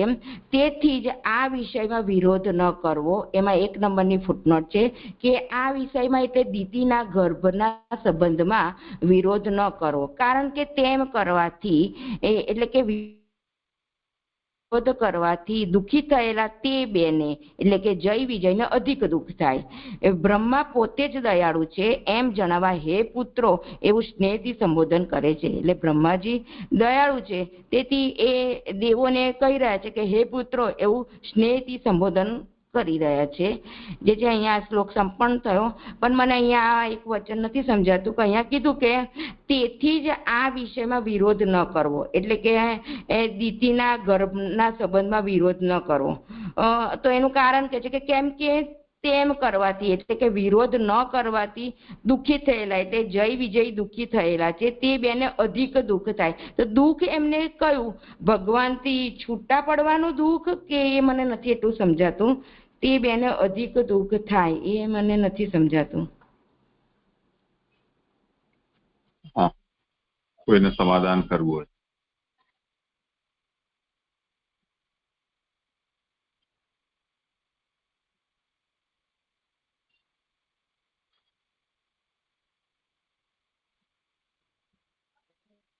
પ્રણામ છે. એવું સમજાય અહીંયા કે સુરોની સ્થિતિમાંથી નીકળી ગયેલા હોવાથી હવે અસુર થયેલા છે. એટલે એક તો એમને વૈકુંઠ લોકમાંથી એમનું પતન થયું, એ એમનું દુઃખ છે, અને હવે પાછું અસુર યોની એમને પ્રાપ્ત થઈ છે, તો એ બીજું અધિક દુઃખ થાય. એટલે જે હાહાકારનું ને એનું કે તે વિષયમાં, એટલે દીતિના ગર્ભમાં આપણે જોયું કે દીતિને અધર્મથી રહ્યું છે આ ગર્ભ, તો અને એના કારણે અસુર થવાના છે. તો હવે એ જો એ જાણે તો એ વધારે દુઃખી થાય, એવું મને સમજાય છે.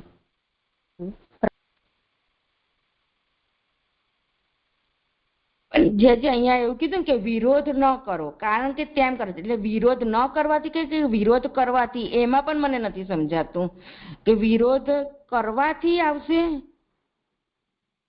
કે વિરોધ ન કરવાથી આવશે.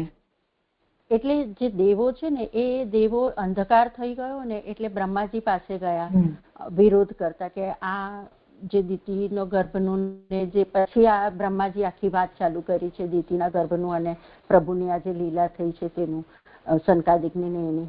એટલે હવે એના એ વિષયમાં બ્રહ્માજી દેવોને કહી રહ્યા છે કે તમે આનો જે ઉપાય કરવાની મને વાત કરી રહ્યા છો, તો એનો વિરોધ આજે થઈ રહ્યું છે એનો વિરોધ ન કરો, આનો કોઈ ઉપાય નથી, એ હજુ આગળ આવશે, એવું મને સમજાય છે. પ્રણામ જી.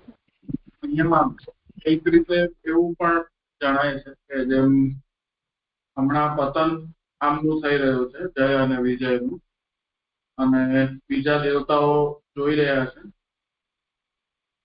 બ્રહ્માજી પણ છે કદાચ સાથે, અને હાહાકાર થઈ રહ્યો છે. અને વિષય વિરોધનો અહીંયા એ રીતે બને છે એવું મને લાગે છે કે હાહાકાર કરે છે કે આ ખોટું થયું.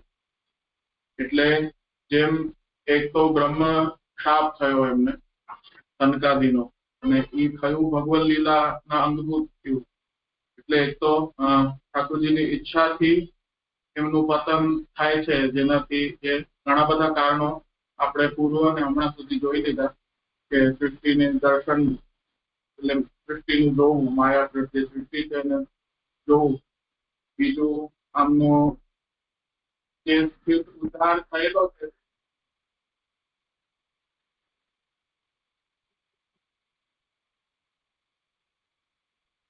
કે જય વિજય જે હમણાં આ સ્થિતિમાં છે દ્વારપાલની સ્થિતિમાં, તેથી વધુ એમને દાસ્ય સુધી તેમનો ઉદ્ધાર કરવો, એ બધા આશ્રય ભગવાનના જ છે.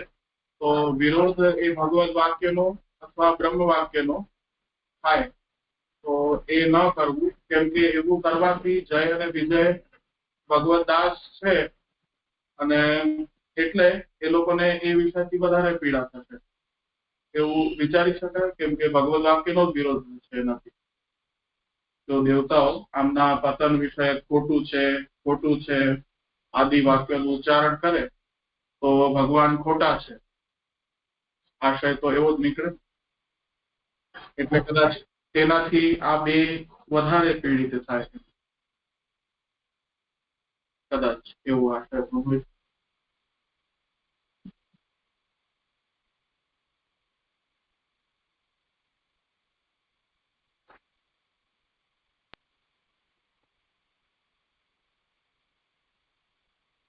જે આવી જ રીતે સમજવાનું હોય તો બરાબર છે. માયાબેન કઈ કહે છે? ના, જે મારો ક્રમ છે ને એટલે મેં હેન્ડલ કર્યો.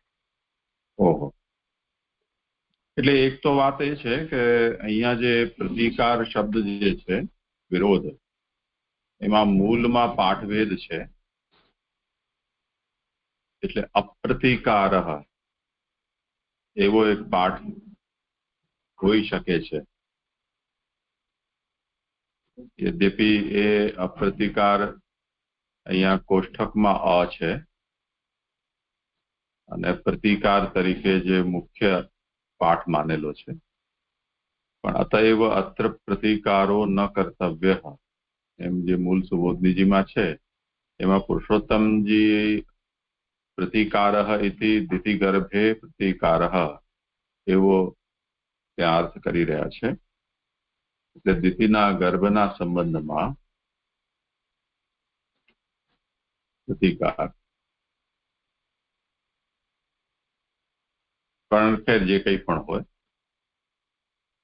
મૂળ વાત સમજવાની એ છે કે હવે બ્રહ્માજી આ વાતનું વર્ણન કરી રહ્યા છે.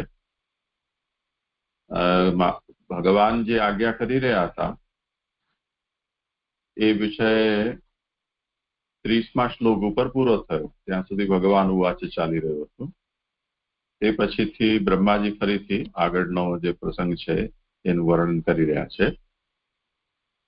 કે ભગવાન આ રીતે આજ્ઞા કરી અને પોતાના સ્થાન પર પધાર્યા અને આ બંને વિહીન થઈ ગયા બ્રહ્મશાપને કારણે અને વિમાનમાંથી પડ્યા ત્યારે બધા લોકોએ હાહાકાર કર્યો. તો હાહાકાર વર્ણનમ તયોઃ દયા સૂચકમ. આવું વર્ણન બ્રહ્માજી શા માટે કરી રહ્યા છે? તો એ સૂચિત કરવા માટે કે બધાને એવું જણાતું હતું કે આ અનુચિત થયું છે, અન્યાય થયો છે, અથવા વધારે પડતો એમને દંડ થયો છે. તો એના અફસોસથી એને આ ઘટનાને જોનારાઓ છે હાહાકાર કરી રહ્યા છે. તો એ એમની દયાનું સૂચક છે. એમને બંને ઉપર દયા આવી રહી છે. અતએવ અત્ર પ્રતિકારો ન કર્તવ્ય ક્લિષ્ટયોઃ અધિક ક્લેશાપત્તે. એટલે જેને દંડ થઈ રહ્યો હોય એને यदि એના ઉપર દયાભાવ પ્રકટ કરવામાં આવે તો એને ઓર વધારે ક્લેશ થાય. ત્યાં જો હું નતો કહેતો કે મારાથી અન્યાય થયો છે તો બધા લોકો મારું સમર્થન કરી રહ્યા છે, પણ જેને દંડ થઈ રહ્યો છે જે અપરાધને કારણે, તમને એમ લાગતું હોય સહાનુભૂતિ વશાત કે એ આટલા મોટા દંડનો અધિકારી નથી, તો તમે તમારી વાત મનમાં રાખો, પણ જે સ્થાન ઉપર છે એ સ્થાન ઉપર એમણે જે કાર્ય કર્યું છે એ દંડનીય છે એવું વિચારીને એ દંડનું સમર્થન કરવું વધારે ઉચિત છે. તો દંડનું સમર્થન કરવામાં આવે તો જેને દંડ થઈ રહ્યો હોય એ પોતે એને થતું જે દંડ છે એને સમજી શકે કે હા જે થયું છે તે યોગ્ય થયું છે, તો એને એનો એટલું કષ્ટ ન થાય. તો ક્લિષ્ટયોઃ અધિક ક્લેશાપત્તે. જેને ક્લેશ થઈ રહ્યો છે એને વધારે ક્લેશ પ્રાપ્ત થાય. એટલે અત્ર પ્રતિકારો ન કર્તવ્ય. એટલે હાહાકાર ન કરો, શાંતિ રાખો, ચૂપ રહો, એવું બ્રહ્માજી નો અભિપ્રાય છે.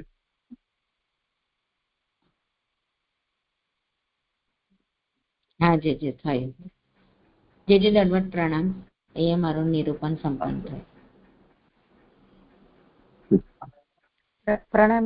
તો પછી પાછળ છેલ્લી લાઈન કીધી ને કે બ્રહ્મા પોતે દયાળુ છે એમ જણાવવા હે પુત્ર એવું સંબોધન કરે છે.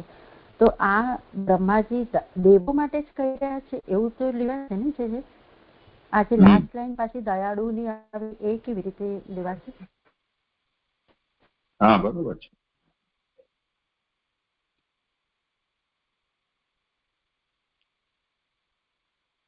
તો આપણે જે કહ્યું ને એ તો સરસ સમજાયું, પણ પછી અહીંયા આ કેમ લખ્યું છે કે બ્રહ્મા પોતે દયાળુ છે એમ જણાવવા? એટલે દેવો પ્રતિ દયાળુ છે પણ પછી આ જય વિજય પ્રતિ પણ દયાળુ છે એવું સમજાય છે? પુત્રકાહ આ તો જેમને આ સંભળાવી રહ્યા છે એમને માટે આ સંબોધન છે.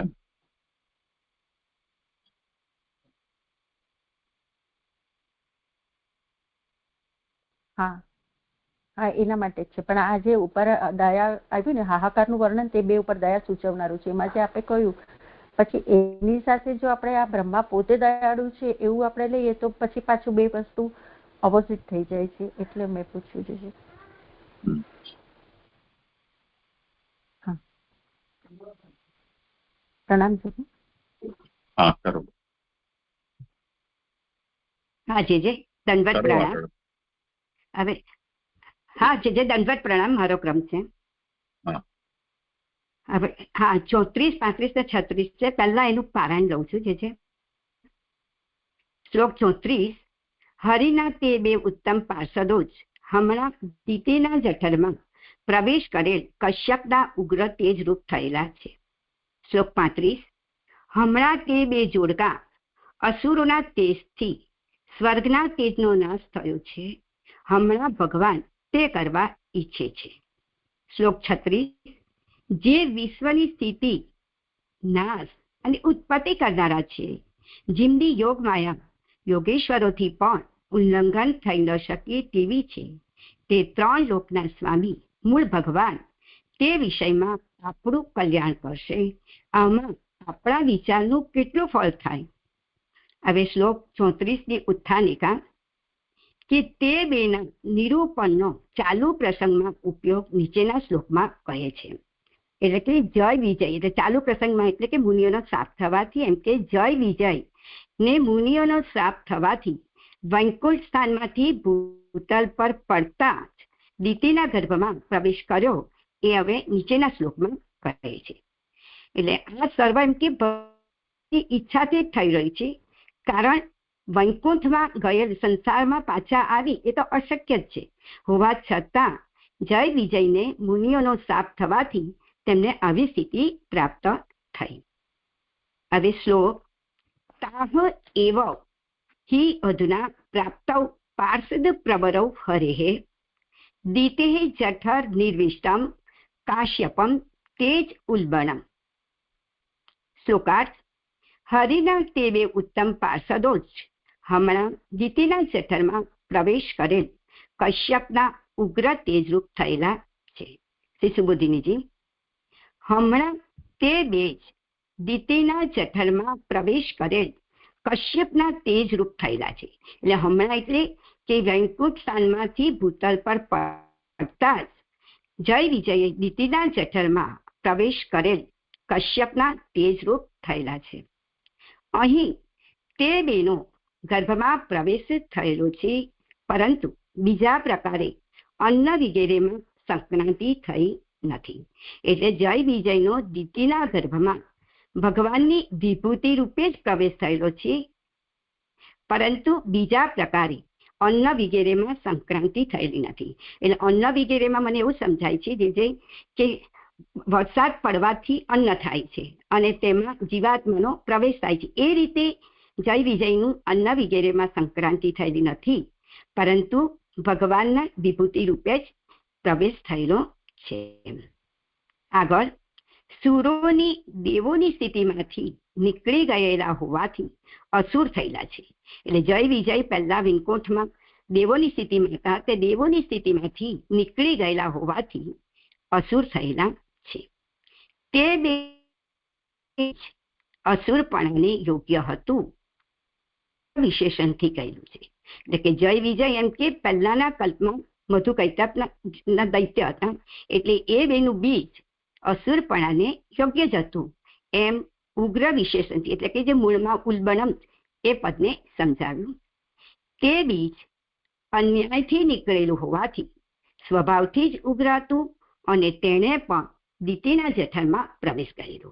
એટલે કે આ જય વિજયનું બીજ એ અન્યાયથી નીકળેલું હતું. એટલે કે દીતીએ ક સમયે કામની માંગણી કરી અને કશ્યપે તેને રોકવાનું કહ્યું, છતાં પણ તે ન માન્યા અને કશ્યપ પણ શાસ્ત્રમાં જણાવેલથી જુદા પ્રકારે સ્ત્રી સાથે સંબંધ કર્યો. આ રીતે અન્યાયથી નીકળેલું બીજ હોવાથી સ્વભાવથી જ ઉગ્ર હતું અને તેણે પણ દીતીના જઠરમાં પ્રવેશ કર્યો. આગળ તે બેની આ આપત્તિની અવસ્થા છે એમ જણાવવા હરિના બે ઉત્તમ પાર્ષદો શબ્દથી તેઓની પહેલાની અવસ્થા કહેલી છે. એટલે કે આ જય વિજયની અત્યારની અવસ્થા કેવી છે? આપત્તિની છે. અને આ અવસ્થા એ જ જણાવે છે કે તેમની પૂર્વની અવસ્થામાં તે હરિના બે ઉત્તમ પાર્ષદો હતા. જે અહીંયા શ્લોક સંપન્ન થયો. હા, હવે 35મા શ્લોકની ઉત્થાનિકા. ત્યારે અહંકાર થવાનું શું કારણ? એ વિષયમાં નીચેનો શ્લોક છે. એટલે જ્યારે જય વિજય આમ હરિના ઉત્તમ બે પાર્ષદ હતા ત્યારે આ સ્વર્ગમાં તેજનો અંકાર એટલે કે ત્યારે અંકાર થવાનું શું કારણ? તો એ માટે નીચેનો શ્લોક આવી રહ્યો છે. તયોઃ અસુરયોઃ અદ્ય તેજસા યમ યોર્દિવઃ આક્ષિપ્તમ તેજ એતહિ ભગવાન તત્ વિદિત સતી. શ્લોકાર્થ: હમણાં તે બે જોડકા અસુરોના તેજથી સ્વર્ગના તેજનો નાશ થયો છે. હમણાં ભગવાન તે કરવા ઈચ્છે છે. હવે સુબોધિનીજી, કારણ કે હમણાં તે બે અસુરો છે તેથી તેઓના તેજથી બહ એટલે કે તમારા તેજનો નાશ થયો છે. એટલે સ્વર્ગમાં અંધકાર છવાયો એટલે દેવો બ્રહ્માજી પાસે પ્રાર્થના કરવા આવે છે અને બ્રહ્માજીને કહે છે, ત્યારે બ્રહ્માજી તેમને કહે છે કે હમણાં એમ કે આ જય વિજયે દીકરીના જઠરમાં પ્રવેશ કરેલો હોવાથી તે અસુરો થયા છે અને એમના જ તેજથી તમારા તેજનો એટલે કે સ્વર્ગના તેજનો નાશ થયેલો છે. ભગવાનના તેજથી દૈત્યોના તેજનો નાશ થાય છે અને દૈત્યોના તેજથી દેવોના તેજનો નાશ થાય છે. વળી મુનિઓએ કરેલા અપરાધના સ્મરણને લીધે સ્વર્ગના તેજનો નાશ કરે છે. એટલે ભગવાનના તેજથી દૈત્યના તેજનો નાશ થાય અને દૈત્યોના તેજથી દેવોના તેજનો નાશ થાય છે. હવે આગળ યમ યોષી બહ એટલે કે તમારા બે યમના તેજથી એવો પાઠ હોય ત્યારે પણ એવો અર્થ થાય કે તમારા જ બે યમો છે તેથી જ તમારા તેજનો નાશ થયેલો છે. એમાં પહેલી ફૂટનોટ છે કે તમારા જ બે યમો, એમાં તે યમે દેવોની ઇન્દ્રિયો અને વીર્યને છૂટા પાડ્યા, તે યમનું યમપણું છે. એવી યમ શબ્દની વ્યુત્પત્તિ હોવાથી તે બે તમારી જ ઇન્દ્રિયો તથા વીર્યનો નાશ કરનારા છે એવો અર્થ છે. એટલે અહીંયા જે તે તમારા જે બે યમો છે એટલે અહીંયા એમ સમજવું કે આ જય વિજય એ તમારા બે યમો છે અને યમ એ યમે દેવોની ઇન્દ્રિય અને વીર્યને છૂટા પાડ્યા, એ યમનું યમપણું છે. એ યમ શબ્દની વ્યુત્પત્તિથી પણ એ જ અર્થ થાય છે કે જય વિજયે તમારા તેજનો નાશ થયેલો છે. ત્યારે આગળ કહે છે કે ત્યારે ઉપાય કરવો જોઈએ એમ કહે, તેથી ભગવાન તે કરવા ઈચ્છે છે એમ કહ્યું છે. જ્યારે દેવો કહે બ્રહ્માજીને કે ત્યારે ઉપાય કરવો જોઈએ ત્યારે બ્રહ્માજી કહે છે કે ભગવાન હમણાં તે કરવા ઈચ્છે છે એમ કહેલું છે. એતર્હિ એટલે જે મૂળમાં છે ને એતર્હિ એટલે હમણાં ભગવાન જ તમને ઉપદ્રવ કરવા ઈચ્છે છે. ઉપાય કોનાથી કરાય એવો છે. એટલે કે અત્યારે હમણાં એમ કે ભગવાન દેવોને જ ઉપદ્રવ કરવા ઈચ્છે છે, તો પછી ભગવાન જ જો ઉપદ્રવ કરવા ઈચ્છે તો પછી ઉપાય તો કોનાથી કરાય એવો અર્થ છે. જે તે શ્લોક 35 પૂરો થયો. હા જી. હવે 36મા શ્લોકની ઉત્થાનિકા. ત્યારે જ ઉપાય કરવો જોઈએ એ જાણવાની ઈચ્છા થાય તેથી નીચેનો શ્લોક કહે છે. એટલે આપણે આગલા શ્લોકમાં જ જોયું કે દેવો ભગવાન બ્રહ્માજીને કહે છે કે આપણે ઉપાય કરવો જોઈએ, તો ક્યારે શું ઉપાય કરવો એ જો જાણવાની ઈચ્છા થાય તેથી નીચેનો શ્લોક કહે છે.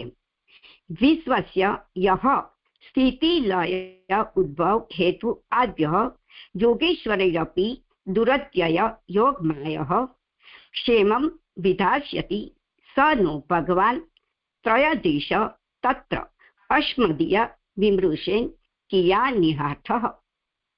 શ્લોકાર્થ: જે વિશ્વની સ્થિતિ, નાશ અને ઉત્પત્તિ કરનારા છે, જેમની યોગમાયા યોગેશ્વરોથી પણ ઉલ્લંઘન ન થઈ શકે તેવી છે, તે ત્રણ લોકના સ્વામી મૂળ ભગવાન તે વિષયમાં આપણું કલ્યાણ કરશે. આમાં આપણા વિચારનું કેટલું ફળ થાય? હવે સુબોધિનીજી, તમારે શી ચિંતા? તે ભગવાન જ શાંતિ કરશે.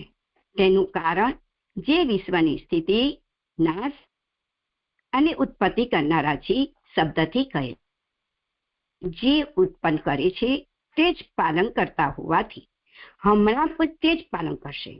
છતાં પણ જો પાલન ન કરે તો પ્રલય કરનારા હોવાથી નાશ કરશે. તેથી કાંઈ ચિંતા ન કરવી, કારણ કે પ્રલય અવશ્ય થવાનો જ છે.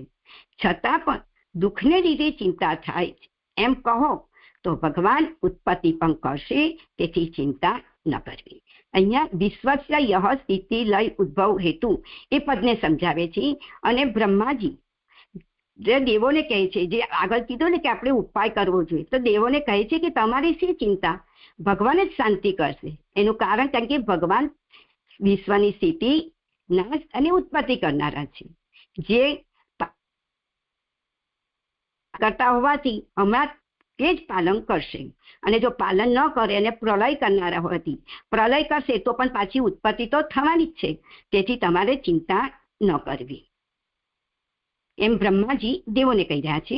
ફરી આગળ, વળી તેમણે એટલે કે ભગવાને તમારું જ કાર્ય કરવાનું નથી, પરંતુ બધા વિશ્વનું કાર્ય કરવાનું છે, કારણ કે તે બધા વિશ્વની ઉત્પત્તિ વગેરે કરનારા છે. એટલે ભગવાને માત્ર તમારું જ કાર્ય નથી કરવાનું, પણ બધા જ વિશ્વની ઉત્પત્તિ, સ્થિતિ ને લય કરવાનું છે. હવે આગળ કહે છે કે હવે શંકા કરી રહ્યા છે કે સાધારણ દાહ થાય ત્યારે પણ જેમ દોડી જનારો નાસી જવાથી દાઝી જતો નથી, તેમ અમારા માટે આપે ઉપાય કરવો જોઈએ એવી શંકા થાય. તેથી જેમની યોગમાયા યોગેશ્વરોથી પણ ઉલ્લંઘન થઈ ન શકે તેવી છે એમ કહેલું છે. સર્વ દુઃખનું કારણ ભગવાનની યોગમાયા છે અને તે ઉલ્લંઘન થઈ ન શકે તેવી છે. એટલે અહીંયા આપણને યોગેશ્વરૈરપી દુરત્ય યોગમાયા એ પદને સમજાવે છે. કેમ કે ઉદાહરણથી સમજાવે છે કે સાધારણ દાહ થાય, જ્યારે દાહ થાય ત્યારે જેમ દોડી જાય અને દોડી જઈને નાસી જાય એ દસતો નથી એમ કે, તેવી રીતે અમારે માટે પણ આપણે ઉપાય કર્યો, એટલે કે અમે પણ એવું કરો કે જેથી અમે બચી જઈએ. જો એવી શંકા થાય, તેથી કહે છે કે આ સર્વ દુઃખનું કારણ મૂળ શું છે? ભગવાનની યોગમાયા છે, અને એ યોગમાયા યોગેશ્વરોથી પણ ઉલ્લંઘન થઈ ન શકે તેવી છે.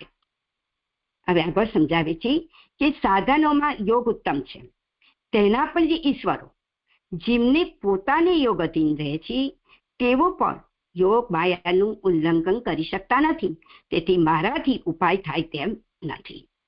એટલે સાધનોમાં યોગ ઉત્તમ છે અને એના પણ જે ઈશ્વર છે કે જેને યોગ અધીન છે તેઓ પણ એમ કે યોગ માયાનું ઉલ્લંઘન કરી શકતા નથી, તેથી બ્રહ્માજી દેવોને કહે છે કે મારાથી ઉપાય થાય તેમ નથી.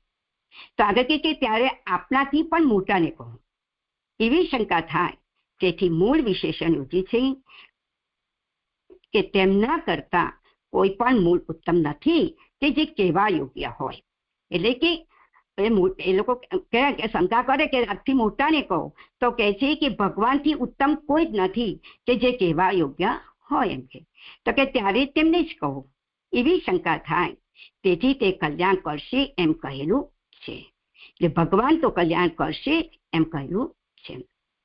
ન કહેવા છતાં પણ તે પોતે જ કલ્યાણ કરશે તેનું કારણ ત્રણ લોકના સ્વામી શબ્દથી છે. ભગવાન કેવા છે કે ત્રણ લોકના સ્વામી છે, તેથી એને ન કહેવાય છતાં પણ એ પોતે જ કલ્યાણ કરશે. હવે આગળ કહે છે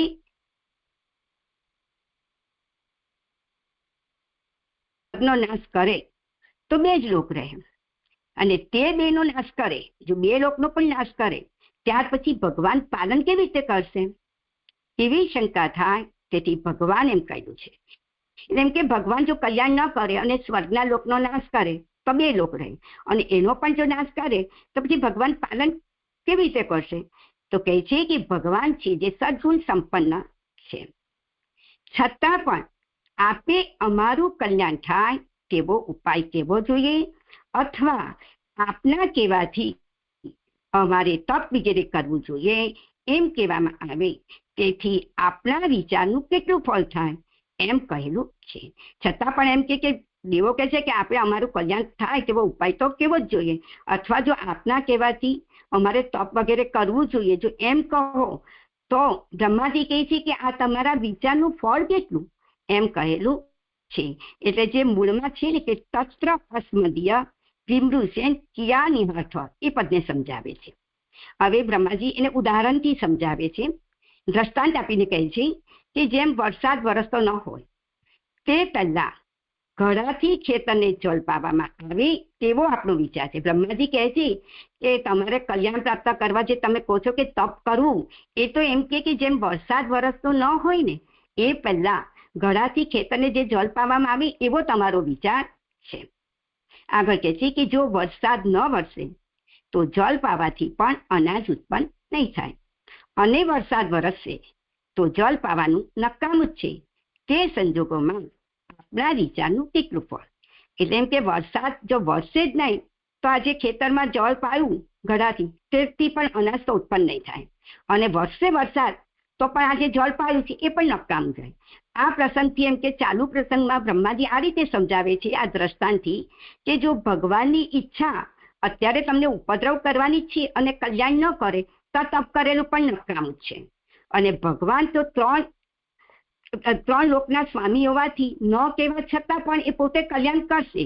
તો જો ભગવાન કલ્યાણ કરશે તો આજે તપ કરેલું છે એ પણ નકામું જવાશે. એ રીતે આ સંજોગોમાં એમ કે તમારા વિચારનું ફળ કેટલું એમ સમજાવે છે. અથવા તત્ર એટલે કે સૃષ્ટિના વિષયમાં હવે આપણા વિચારનું કેટલું ફળ કે ભગવાન સર્વની માટે જ કલ્યાણ કરનારા હોવાથી એટલે ફળ પ્રાપ્ત ન કરાવે તેવો પ્રયાસ દરેકે કરવાનું શું પ્રયોજન એવું છે. એટલે કે ભગવાન તો સર્વને માટે કલ્યાણ કરનારા જ હોવાથી આજે ફળ પ્રાપ્ત ન કરાવે એવું જે તપ કરવાનું છે તે તમે પ્રયાસ કરો છો દરેક, એ કરવાનું પ્રયોજન શું? એવો અર્થ છે એ તો વ્યર્થ જ છે. આમ બ્રહ્માજી દેવોને કહે છે કે ભગવાન તમને શાંતિ જ કરશે, તે માટે તમારે ચિંતા કરવાની જરૂર નથી, કારણ કે એ વિશ્વની સ્થિતિ નાશ અને ઉત્પત્તિ કરનારા છે, વળી ત્રણ લોકના સ્વામી પણ છે, તેથી ન કહેવા છતાં પણ તે પોતે કલ્યાણ જ કરશે, તેથી તમારે ચિંતા કરવાની જરૂર નથી. જે અહીંયા શ્લોક સંપન્ન થયો, મને આ રીતે સમજાવ્યું છે. ઇતિ શ્રી લક્ષ્મણ ભટ્ટના પુત્ર શ્રીમદ વલ્લભ દીક્ષિતે રચેલી શ્રીમદ ભાગવતની સુબોધિનીમાં ત્રીજા સ્કંદના 16મા અધ્યાયનું વિવરણ સમાપ્ત. જે મારા શ્લોક સંપન્ન થયા અને અધ્યાય પણ પૂરો થયો. દંડવત પ્રણામ. જે સુંદર.